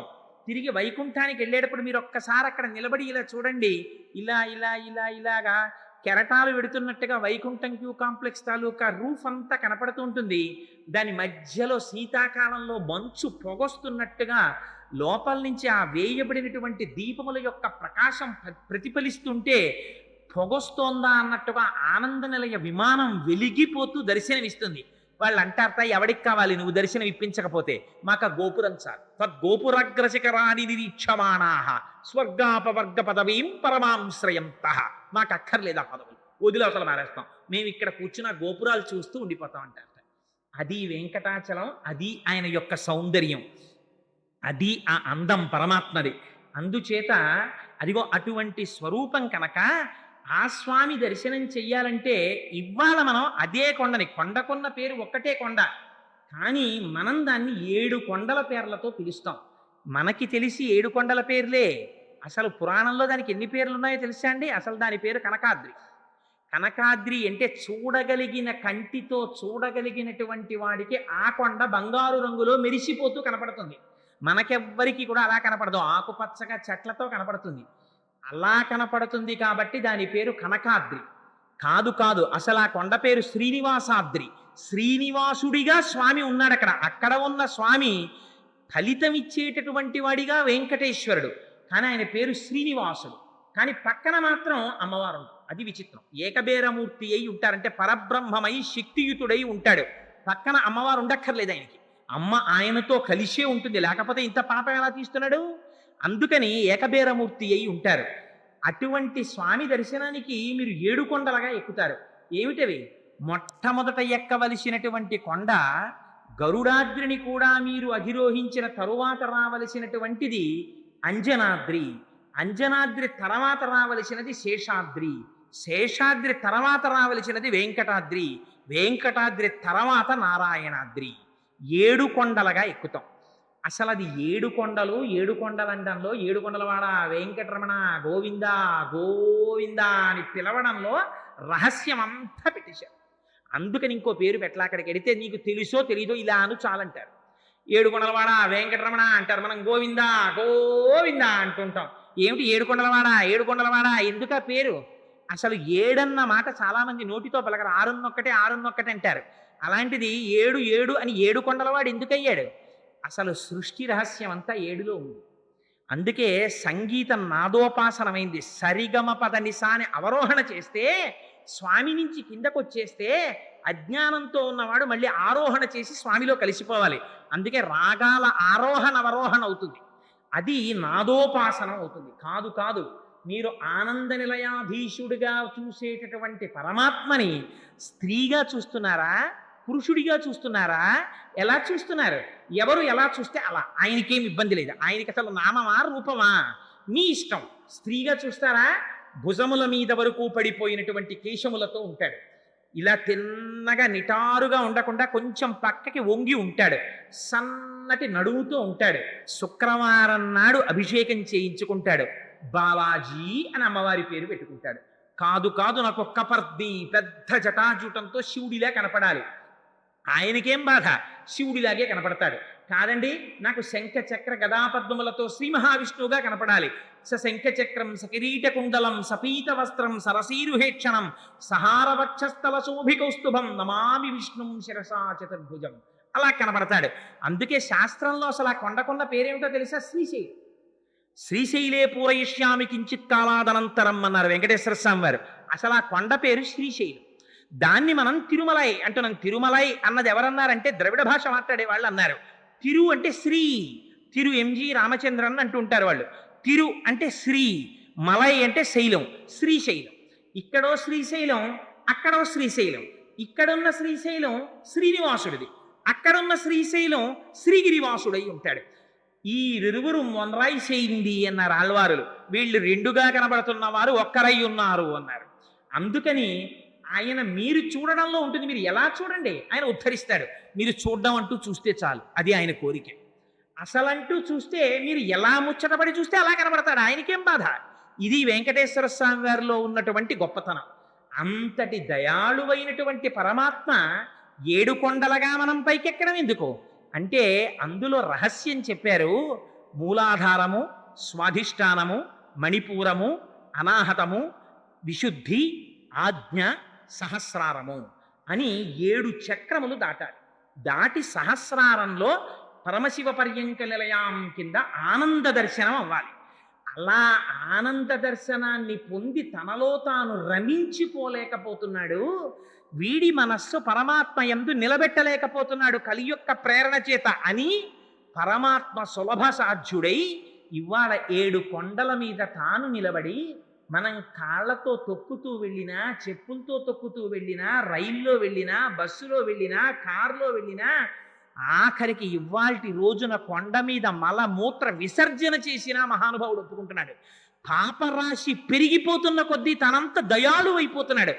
కొడుకు ఎంత అప్రయోజకుడైపోతే తండ్రి అంత బెంగ పెట్టుకున్నట్టు, వీణ్ణి రక్షించుకోవడానికి తండ్రి అంత ప్రయత్నం చేసినట్టు, ఎంతగా పాపమునందు లోకులు నిమగ్నత పొందితే అంతగా ఆయన దయ రోజు రోజుకి పెరిగిపోతుంది మహానుభావుడిది. అందుకని వెంకటాచలపతి అయ్యాడు. అది వెంకటాచలమైంది. అయితే ఈ 7 కొండలగా ఎక్కడం వెనకాతల ఉండేటటువంటి రహస్యం వేరు. మీకు వృషాద్రి అంటే చెప్పాను. ఆ వృషభాసురుడు తపస్సు చేశాడు. వృషాద్రి కోరిన కోరికలను వర్షిస్తుంది కాబట్టి. నారాయణాద్రి, నారాయణుడు అనబడేటటువంటి ఒక మహాభక్తుడు తపస్సు చేశాడు కాబట్టి నారాయణాద్రి. పరమేశ్వరుడి యొక్క ఆ ఆనందాద్రిని, క్రీడాద్రిని గరుత్మంతుడు తీసుకొచ్చాడు కాబట్టి గరుడాద్రి. ఇలా దానికి పేర్లు వచ్చాయి. కాదు కాదు, ఈ 7 కొండల దర్శనానికి వెళ్ళినప్పుడు శ్రీమాన్ శ్రీభాష్యం అప్పలాచార్య స్వామి వారు లోపల పొందినటువంటి అనుభూతిని వారు చేసినటువంటి ప్రసంగంలో ఆ 7 కొండల్ని తాత్విక విచారణం చేశారు ఆయన. నాకు ఎంత ఆనందంగా ఉంటుందంటే, చంద్రశేఖర పరమాచార్యులు వారు ఒకసారి వెళ్ళారు. ఓసారి ఏమిటి, చాలా మాటలు వెళ్ళారు. వారు తిరుచానూరు గురించి ఒక ప్రసంగం చేశారు. తిరు ఈశానూరు అని ఒక ప్రసంగం చేశారు. మహాత్ముల యొక్క దర్శనం అంటే ఇలా ఉంటుంది కదా అనిపిస్తుంది మనకి. ఆయన అంటారు, మొట్టమొదట ఏ కొండ ఎక్కుతున్నారు మీరు? మీరు మొదట ఎక్కే కొండకి వృషభాద్రి అని పేరు. వృషభం అంటే ఏమిటి? వృషభం అంటే ఎద్దు. ఎద్దు ఎవరికి వాహనం? ఎద్దు పరమశివుడికి వాహనం. ఎద్దంటే నిజంగా ఎద్దా? మంత్రంలో దానికి చత్వారి శృంగా త్రయో అస్య పాదా ద్వై శీర్షే సప్తహస్త సో అస్య త్రయీ భక్త వృషభ రోరవీతి మహాదేవో మర్త్యాగం అవివేశ అని, అది చత్వారి శృంగా 4 కొమ్ములు. అవే పరా పశ్యంతి మధ్యమ వైఖరి అనబడేటటువంటి 4 స్వరూపాలైనటువంటి శబ్దం. త్రయో అస్య పాదా భూత భవిష్యత్ వర్తమాన కాలములలో ఉంటుంది. త్రయీబద్ధ 3 చోట్ల కట్టబడుతుంది. నాభి, కంఠము, ఉదరము. త్రయీబద్ధ వృషభ, అటువంటిది సప్తహస్త విభక్తులు, 7 విభక్తులు. ఈ శబ్దము ఏదైతే ఉందో ఆ శబ్దము వేదమును సూచిస్తుంది. మనకి మన సనాతన ధర్మంలో ప్రమాణం ఏదో తెలుసా అండి? కన్ను ప్రమాణం కాదు. నీ కన్ను చూసిన దాన్ని ఏది నిర్ణయించాలి? బుద్ధి నిర్ణయించాలి. బుద్ధి అన్ని వేళలా నిర్ణయాత్మకమైనటువంటి శక్తిని పొంది ఉండదు. కొండ మీద పొగ కనపడింది అనుకోండి, మంచు అంటుంది. మంచు కనపడింది అనుకోండి, పొగ అంటుంది. దొంగ కనపడింది అనుకోండి, దొంగ అంటుంది. దొంగ కనపడ్డాడు అనుకోండి, దొంగ అంటుంది. కాదు కాదు, ఒకనాడు తాడు కనపడింది అనుకోండి, పావు అంటుంది. పావు కనపడింది అనుకోండి, త్రాడు అంటుంది. అందుచేత మీరు ఈ కంటితో చూసి ఈ బుద్ధితో నిర్ణయిస్తున్నవన్నీ కూడా ప్రమాణములా కావు. భగవత్ సంబంధమైనటువంటి విషయములో మనకి ప్రమాణము వేదమొక్కటే. వేదము ఏది చెప్పిందో అదే ప్రమాణం. అదిగో అటువంటి ప్రమాణమైనటువంటి వేదమును అంగీకరిస్తే తప్ప నువ్వు పరమాత్మ సన్నిధానానికి వెళ్ళడానికి అనర్హుడవు. వేద ప్రమాణమును అంగీకరించానని చెప్పి నమస్కారం చెయ్యడమే వృషభాద్రిని ఎక్కడం. వృషభాద్రిని ఎక్కితే రెండోది ఏది ఎక్కాలి? వృషాద్రిని ఎక్కాలి. వృషాద్రి అంటే ఏమిటి? మీరు వేదం చదువుకుని వేదము యొక్క ప్రమాణాన్ని అంగీకరించేస్తే సరిపోతుందా? సరిపోదు. వేదం ఏం చెప్తుంది? ధర్మం చెప్తుంది. ఏ ధర్మం చెప్తుంది? ధర్మం మారుతుంది, సత్యము మారదు. ఎందుకని? ఏకాదశి నాడు ఉపవాసం చెయ్యడం ధర్మం, ద్వాదశి నాడు అన్నం తినడం ధర్మం. కొడుకుగా తండ్రి దగ్గరికి వెళ్ళినప్పుడు పుత్రధర్మం, అన్నదమ్ముల దగ్గరికి వెళ్ళిచ్చినప్పుడు సోదర ధర్మం. పక్కింటి వారి స్త్రీ కనపడినప్పుడు తను పుత్రధర్మంగా నిలబడాలి, ఆవిడలో మాతృమూర్తిని చూసి. తన భార్య దగ్గరికి వెళ్ళినప్పుడు భర్తృధర్మం పాటించాలి. గురువు దగ్గరికి వెడితే శిష్యధర్మం పాటించాలి. తన ఉద్యోగానికి వెడితే సేవక ధర్మం పాటించాలి. ఎక్కడ తను ఏ ధర్మం పాటించాలో ఆ ధర్మం పాటించాలి. అంతే తప్ప ఒక ధర్మాన్ని ఒక ధర్మంతో కలగాపులగం చేయకూడదు. ఈ ధర్మాన్ని వైక్లభ్యం లేకుండా నువ్వు అనుష్ఠానం చేసిన నాడు ఆ ధర్మమే నిన్ను రక్షిస్తుంది. ధర్మో రక్షతి రక్షితః. నీ ధర్మాన్ని నువ్వు కాపాడుకుని అనుష్ఠానంలోకి తెచ్చుకోవాలి. ఇలా నీ ధర్మాన్ని నువ్వు అనుష్ఠానము చేస్తూ ఉండడమే వృషభాద్రి, తరువాత వృషాద్రిని ఎక్కుట. అందుకని వృషాద్రిని దాటి తరువాత దేంట్లోకి వెళ్ళాలి? గరుడాద్రిని ఎక్కాలి. గరుడుడంటే ఎవరు? దూరదృష్టి కలిగిన వాడు. గరుడు ఎంత ఆకాశంలో విహరిస్తూ ఉండనివ్వండి, ఎంత దూరంగా ఉన్నదాన్నైనా స్పష్టంగా చూస్తాడు. అందుకని ఆయన యొక్క అనుగ్రహం ఉందా? గరుత్మంతుణ్ణే వేదం కింద చెప్తారు. అందుకని గరుడుని యొక్క అనుగ్రహమును పొందుట అంటే దేన్ని పొందడం? వేదములో యువతల ఉన్న ధర్మాన్ని తాను నిరంతరము పాటిస్తూ వేదము యొక్క ఉత్తర భాగమైనటువంటి ఉపనిషత్తుల చేత ప్రతిపాదింపబడినటువంటి జ్ఞానం ఏదైతే ఉందో ఆ జ్ఞానాన్ని తాను పొందగలగడం, ఆ జ్ఞానాన్ని తను తెలుసుకోవడం, ఇది గరుడాద్రిని అధిరోహించుట. గరుడాద్రి దాటితే దేనికి వెళ్ళాలి? అంజనాద్రికి వెళ్ళాలి. అంజనము అంటే ఏమిటి? ఇంతకు ముందు మీకు కనపడని వస్తువు కనపడేటట్టు చేసేదానికి అంజనం అని పేరు. ఆయన కళ్ళకి అంజనం పెట్టుకున్నాడు ఏంటంటే చీకట్లో చూస్తున్నాడంటారు. అంజనం పెట్టుకుంటే ఏమవుతుంది? ఎవ్వరికీ కనపడని వస్తువు మీకు కనపడుతుంది. ఇప్పుడు ఏమైంది? వేదములో ఉండేటటువంటి పూర్వభాగమైనటువంటి ధర్మమును కర్మమును మీరు ఆచరిస్తే, ఉత్తర భాగమైనటువంటి జ్ఞానమును అనుభవానికి తెచ్చుకుంటే, ఆ జ్ఞానమునందు ప్రవేశిస్తే, దాని చేత మీరు అది అనుష్ఠాన పర్యంతములోకి రావాలి. కాబట్టి నిరంతరము రక్షింపబడడానికి ఒక మంత్రాన్ని ఉపదేశం పొంది గాయత్రి వంటి మంత్రముల చేత నిరంతరము లోపల ఉండేటటువంటి ఆత్మదర్శన ప్రయత్నశీలుడైనటువంటి వ్యక్తి ఎవరుంటాడో అటువంటి వ్యక్తి గరుడాద్రిని అధిరోహించినవాడు. ఇలాంటి గరుడాద్రిని అధిరోహిస్తే తర్వాత కొండ ఏది ఎక్కుతాడు? శేషాద్రిని ఎక్కుతాడు. శేషుడెవరు? నిరంతరం స్వామి దగ్గర ఉంటాడు, శేషమై ఉంటాడు. ఆయనకి ఏం కోరిక ఉండదు, ఆయనకి ఎప్పుడు భగవంతుణ్ణి వహించడమే. శేషుడు ఏం చేస్తాడు? పడుకుంటే స్వామివారికి పరుపు అయిపోతాడు, స్వామివారు కూర్చుంటే కుర్చీ అయిపోతాడు. ఎప్పుడు స్వామివారికి మారి మారి మారి మారి సేవ చేస్తాడు. ఆయన తల పెట్టుకుంటే తలగడ అయిపోతాడు.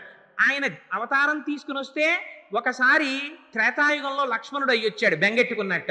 అయ్యో నేను లక్ష్మణుడిని అయ్యొచ్చాను, పెద్దవాడిగా పాపం కష్టాలన్నీ పరమాత్మ పడ్డారు, ఈ మాట కష్టాలన్నీ నేను పడతాను, అందుకని నేను పెద్దవాడిగా పుడతానని బలమముగుల కలగ బలభద్రుడనిలో ఒక రమణుడగుట చేసి రాముడనియు సతికి పుట్టె గర్భ సంకర్షణంబున సంకర్షణండనటి ఘనుడు సుతుడు. ఒకసారి బలరాముడిగా వచ్చాడు ఆయన. అందుకని ఎప్పుడూ పరమాత్మని విడిచిపెట్టకుండా ఆయన వెంట తిరిగి సేవ చేస్తుంటాడు.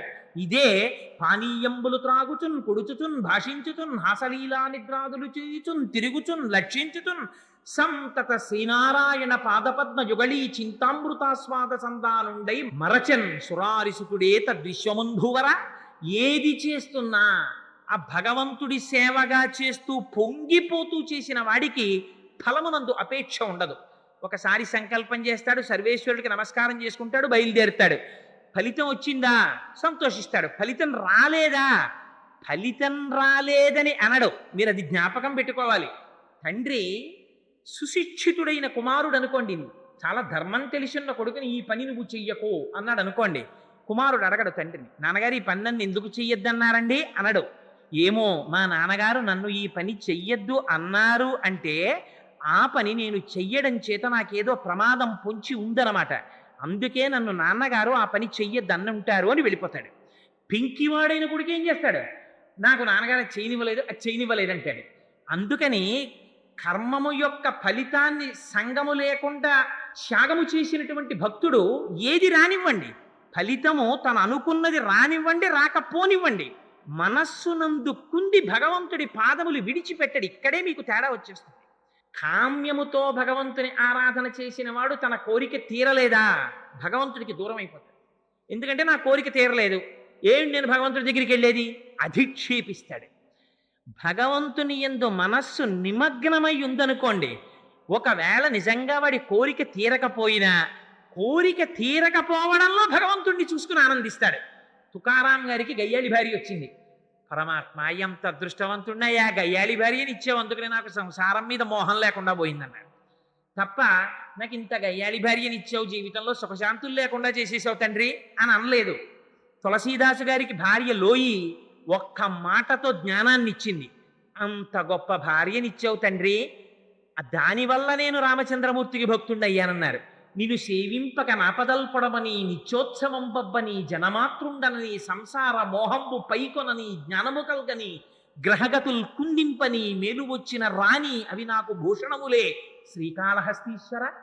ఎంత పెద్ద ఉద్యోగంలో ఉండనివ్వండి కొడుకు, కష్టపడి 3 నెలలకో 4 నెలలకో ఒక్కసారి సెకండ్ సాటర్డే సండే వచ్చేటప్పటికి నాన్నగారి దగ్గరికి వచ్చేసి, నేను ఎక్కడికి వెళ్ళనమ్మా, నాకు నాన్నగారి పాదాల దగ్గర కూర్చుని నాన్నగారితో కలిసి భోజనం చేసి నాన్నగారితో కలిసి సంధ్యావందనం చేసుకొని నాన్నగారి పూజకి మళ్ళీ నేను చిన్నప్పుడు చేసినట్టు ఒక్కసారి పూజామందిరం అంతా తుడిచేసి మಣ್ಣీళ్లు పట్టుకొచ్చి నాన్నగారికి పెట్టి నాన్నగారి దగ్గర కూర్చుని నాన్నగారికి గంధం తీసి పూజ చేసుకోవడానికి ఇచ్చి నాన్నగారు భోజనం చేసేసి పడుకుంటే నాన్నగారు చెప్పే మంచి మాటలు వింటూ ఆయన కాళ్ళు పడుతూ నాన్నగారు మళ్ళీ నిద్రలేచి సాయంకాలం భజన చేసుకుంటున్నప్పుడు నాన్నగారి పక్కన కూర్చుని భజన చేసి నాన్నగారు రాత్రి నిద్రపోవడానికి పడుకున్నప్పుడు ఏ పరమ పవిత్రమైనటువంటి పాదాలు నన్నింత ఉద్ధరించాయో ఆ పాదాలు నాన్నగారివి ఒక్క గంట సేపు ఒత్తి ఆయన నిద్రపోయిన తర్వాత నిద్రపోయి మళ్ళీ నాన్నగారు నిద్రలేవక ముందు నేను నిద్రలేచి స్నానం చేసేసి మడికట్టుకుని నీళ్లు తెస్తుంటే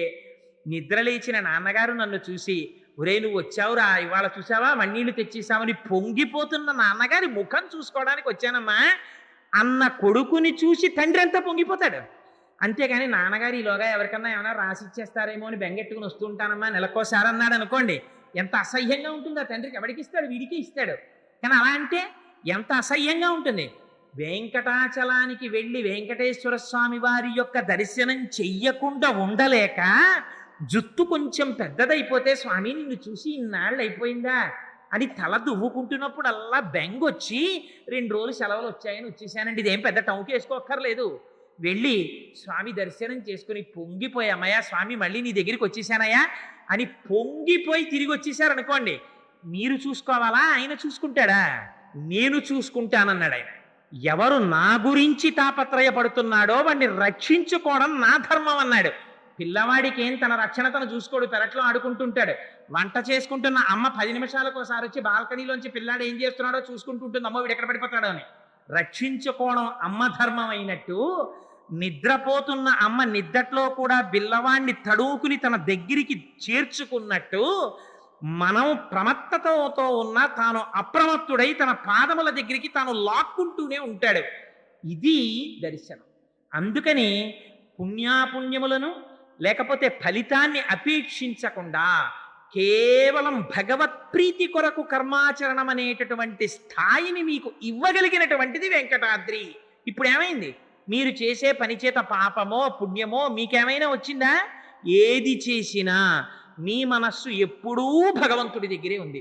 కమలాక్షు నర్చించు కర్రములు కర్రములు శ్రీనాథు వర్ణించు జింహ జింహ సురరక్షకుని చూచు చూట్కులు చూట్కులు శేషసాయికి మృక్కు శిరము శిరము విష్ణు నాకర్ణించు వీనులు వీనులు మధువైరిద విలిన మనము మనము భగవంతు వలగొను పదములు పదములు పురుషోత్తముని మీది బుద్ధి బుద్ధి దేవదేవుని చింతించు దినము దినము చక్రహస్తుని ప్రకటించు చదువు చదువు కుంభినీదవు చెప్పెడి గురుడు గురుడు తండ్రి హరిజేరుమని ఎడి తండ్రి తండ్రి అంటాడు ప్రహ్లాదుడు.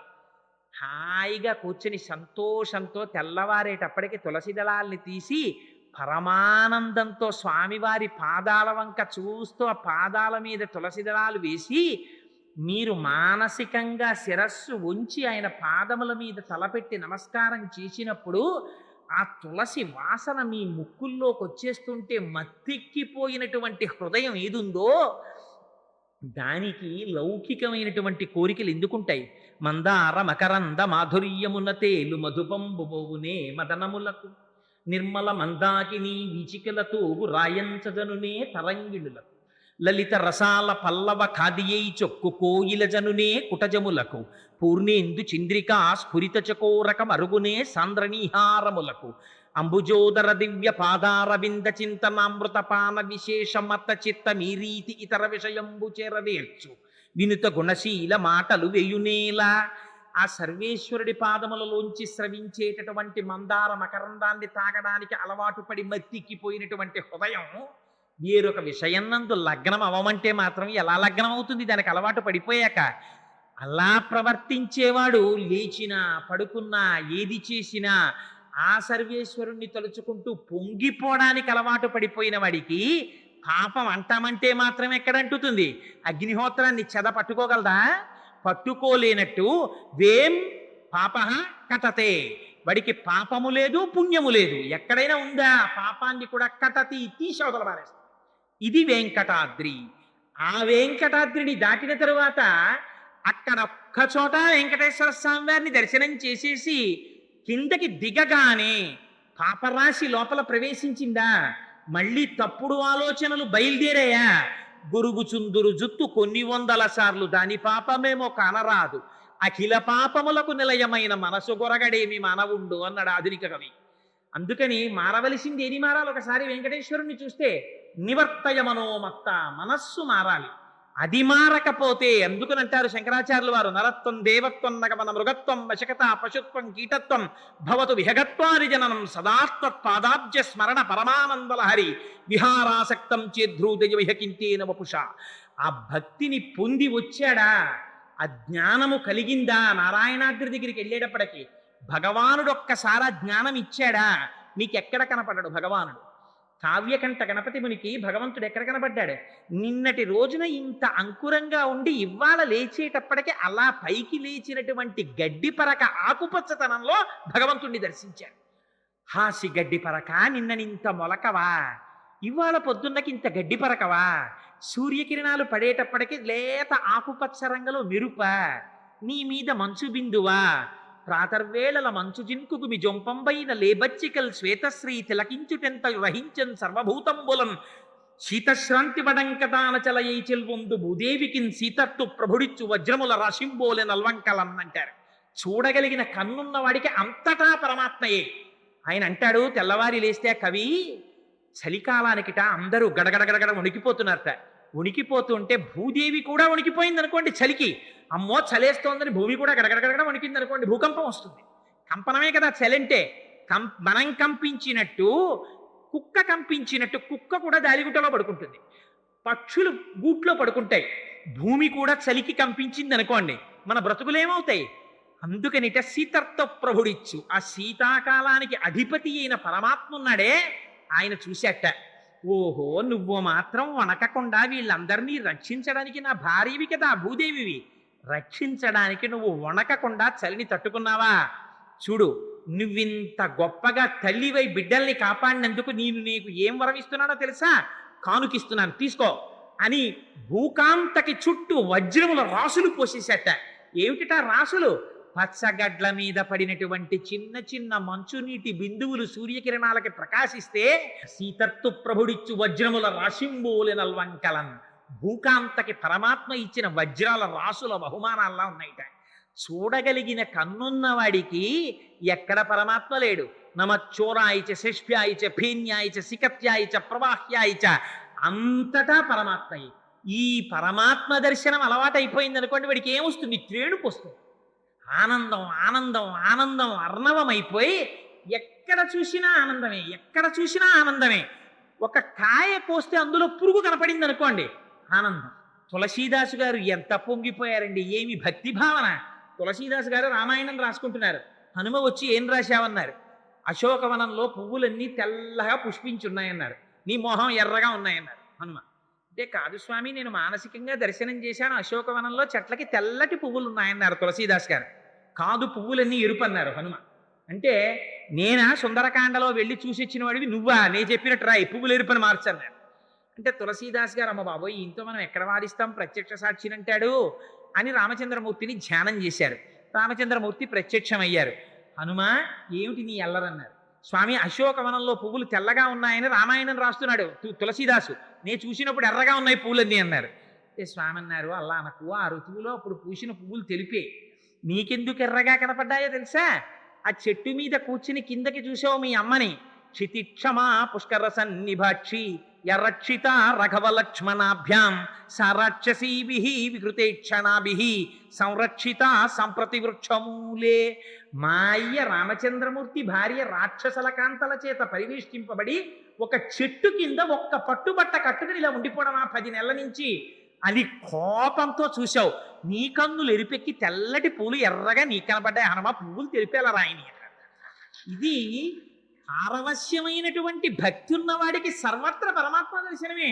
ఈ దర్శనం పొందుతున్న వాడికి రామకృష్ణ పరమహంస ఎంత పొంగిపోయారు. మేక అరుపులో, పసిపిల్లాడి ఏడుపులో, ఆవు గొంతెత్తి అమ్మా అని అరిస్తే అందులో అమ్మవారిని పిలిచినటువంటి భక్తి కనపడింది రామకృష్ణ పరమహంసకి. ఆఖరికి మహాభక్తులు ఎంత ఆశ్చర్యపోయారో తెలుసండి. భక్తి ఉన్నవాడికి పరమాత్మ దర్శనం అంటే, కబీరుదాసు గారు రహదారి మీద వెళ్ళిపోతున్నారు. ఒక స్త్రీ జొన్నలు తిప్పుతోంది. ఆయన స్పృహ తప్పి కింద పడిపోయారు. గురువు గారు వచ్చి నీళ్లు జల్లి పైకి లేపారు. ఎరా నాయన అలా పడిపోయావు అన్నారు. ఆ తిరగలు చూసి పడిపోయానన్నాడు. అదేమిట్రా అలా పడిపోయావు, తిరగలు చూస్తే పడిపోవడం ఎందుకన్నారు. అంటే పరమాత్మ కూడా ఇలా కనపడనటువంటి హస్తంతో పట్టుకుని జీవులనబడేటటువంటి జొన్నల్ని తిరగలితో వేసి పుణ్యము పాపము అనే రెండింటి మధ్య పెట్టి గుండ చేసేస్తున్నాడు. ఇలా అయిపోతోంది కదా జీవితం అని బెంగ పెట్టుకు పడిపోయానన్నారు. గురువులు ఎంత గొప్పవారో చూడండి. దర్శనం అంటే అలా ఉంటుంది, మహాత్ముల దర్శనం. ఓయ్ పిచ్చాడా, తిరగలిలో పడ్డ జొన్నలు అన్నీ పిండైపోతున్నాయి, కానీ ఏది తిప్పుతోందో దాని చుట్టూ చేరిన జొన్నలు మాత్రం పిండవట్లేదు, చూసుకో అన్నారు. అందుకని తిప్పేవాడి పాదాలు నువ్వొట్టుకున్నావా, వాడు నిన్ను రక్షించేస్తాడు. పాదాలట్టుకో, నీకు బెంగ ఎందుకన్నారు. అందుకని ఈ రక్షకత్వం, ఈ పరమాత్మతత్వం అంతటా కనపడిన వాడికి 7 కొండల మీద కనపడతాడా వెంకటేశ్వరుడు? ఇక్కడే కనపడతాడు, అక్కడా కనపడతాడు, ఎక్కడా కనపడతాడు. ఇది జ్ఞానాద్రి. అందుకని 7 కొండలు ఎక్కామంటే 7 కొండలలో వృషభాద్రితో మొదలుపెట్టి నారాయణాద్రి దగ్గరికి వెడితే ఈ జ్ఞానమును పొంది చిట్ట చివర శరీరం విడిచిపెట్టేసేటప్పుడు కూడా భయం లేకుండా శంకరాచార్యులు వారు నేర్పుతారు చచ్చిపోవడం ఎలాగో. యథాపుత్ర మిత్రాద యౌమత్సకాశి హృదాత్యస్య హాకీతృశీయో దశంతి తదా దేవ దేవేశ గౌరీశ శంభో నమస్తే శివాయో త్యజస్రం బ్రవాణి. ఎప్పుడు ఇక్కడ శ్రీనివాసుణ్ణే పెట్టుకోవడం మీకు అలవాటు అయిపోయింది అనుకోండి. చిట్ట చివర ఊపిరి ఆగిపోతున్నప్పుడు ఊపిరి తీసుకోవాలని శరీరం ప్రయత్నం చేస్తూ ఉంటే, అందుకోలేకపోతుంటే, ఒళ్ళంతా చెమట్లు పట్టేస్తుంటే బెంగ పెట్టేసుకుని నీళ్ల కోసం తడుముకుని భార్య కోసం తడుముకోకుండా ఆ సమయంలో తండ్రి వెళ్ళిపోతోంది శరీరం. అమ్మయ్యా, ఇంకా నాకు బంధనం లేదు. అని చిట్ట చివర కొడుకులు కోడళ్ళు కూతుళ్ళు అల్లుళ్ళు చుట్టూ చేరి యథాపుత్ర మిత్రాద యోమత్స కాశీ ఉదాత్యస్య హాకీదృశీయో దశంతి. శరీరాన్ని కింద పెడుతుంటే మా నాన్నగారికి పరుపు మీద పడుకోవడం తప్ప కింద పడుకోవడం అలవాట్లేదు, కింద పడుకోపెట్టేస్తున్నారా అని ఏడుస్తుంటే, కొడుకు తెచ్చి తులసి తీర్థం పోస్తుంటే గుటక పడక పక్క నుంచి కారిపోతుంటే, భార్య ఏడుస్తుంటే అవి నా చెవిన పడకూడదు. నాకు చజస్రం బ్రవాణి, నా కళ్ళల్లో ఏం కనపడాలో తెలుసా? నేను ఆనంద నిలయాధీశుడై ఆ పీఠం మీద కూర్చుని నవ్వులు విరజిమ్ముతూ కటిహస్తాన్ని వరదహస్తాన్ని పట్టి నా పాదాలు నమ్ముకో నీకు సంసారం ఇక్కడ వరకే అని అభయం ఇచ్చినటువంటి స్వామి కన్నులలో మెరిసిపోతుండగా, స్వామి ఇంక నీ దర్శనానికి ఏడుకొండలకి రావక్కర్లేదు, నీలో నేను ఒకడనైపోతున్నాను, ఎంత అదృష్టం, ఇంక మన ఇద్దరికి ఎడబాటు లేదు, నువ్వే నేను నేనే నువ్వు అంటూ అమ్మయ్యా అని చెమట ఒళ్ళంతా పట్టొచ్చిన వాడు బనీ నిప్పి అబ్బా అని విసిరి పారేసినట్టు, అమ్మయ్య ఈ బంధనం వదిలేసిందని శరీరాన్ని వదిలిపెట్టి పరమాత్మలో కలిసిపోయేటంతటి ఆనందంతో శరీరాన్ని వదులుతూ ఉన్నన్నాళ్ళు సర్వత్ర పరమాత్మని దర్శింపగలిగిన వాడెవడున్నాడో, సంచిత ఆగామి ప్రారబ్ధములు దూదికొండలో నిప్పురవ్వ పడితే కాలిపోయినట్టు వెంకటాద్రి మీద ఎక్కడం వల్ల పాపరాశి కాలిపోవడంతో నారాయణాద్రి చేత జ్ఞానం ఆవిర్భవించి నిలబడినవాడు వెంకటాచల మహాత్యమును పొందినవాడు. అందుకని ఆ వెంకటాచలానికి అంతటి మాహాత్యం ఉన్నది. రేపటి రోజున ఆ కొండ మీద ఉండేటటువంటి విశేషాలు, అక్కడ ఉండేటటువంటి తీర్థాల విశేషాలు, ఎందుకు ఏ ఏ తీర్థంలో ఏ స్నానం చేస్తారు, ఈ విషయాల్ని మీకు వివరణ చేస్తాను. అయితే వెంకటేశ్వరుడి అనుగ్రహం ఎలా వస్తుందో తెలుసా అండి? ప్రసాద రూపంలో వస్తుంది. అందుకే మీరు వెంకటాచలం వెడితే తప్పకుండా ఏది తీసుకుంటారు? ప్రసాదం తీసుకుంటారు. ఇంటికి తెచ్చి కూడా ప్రసాదం అందరికీ పెడతారు.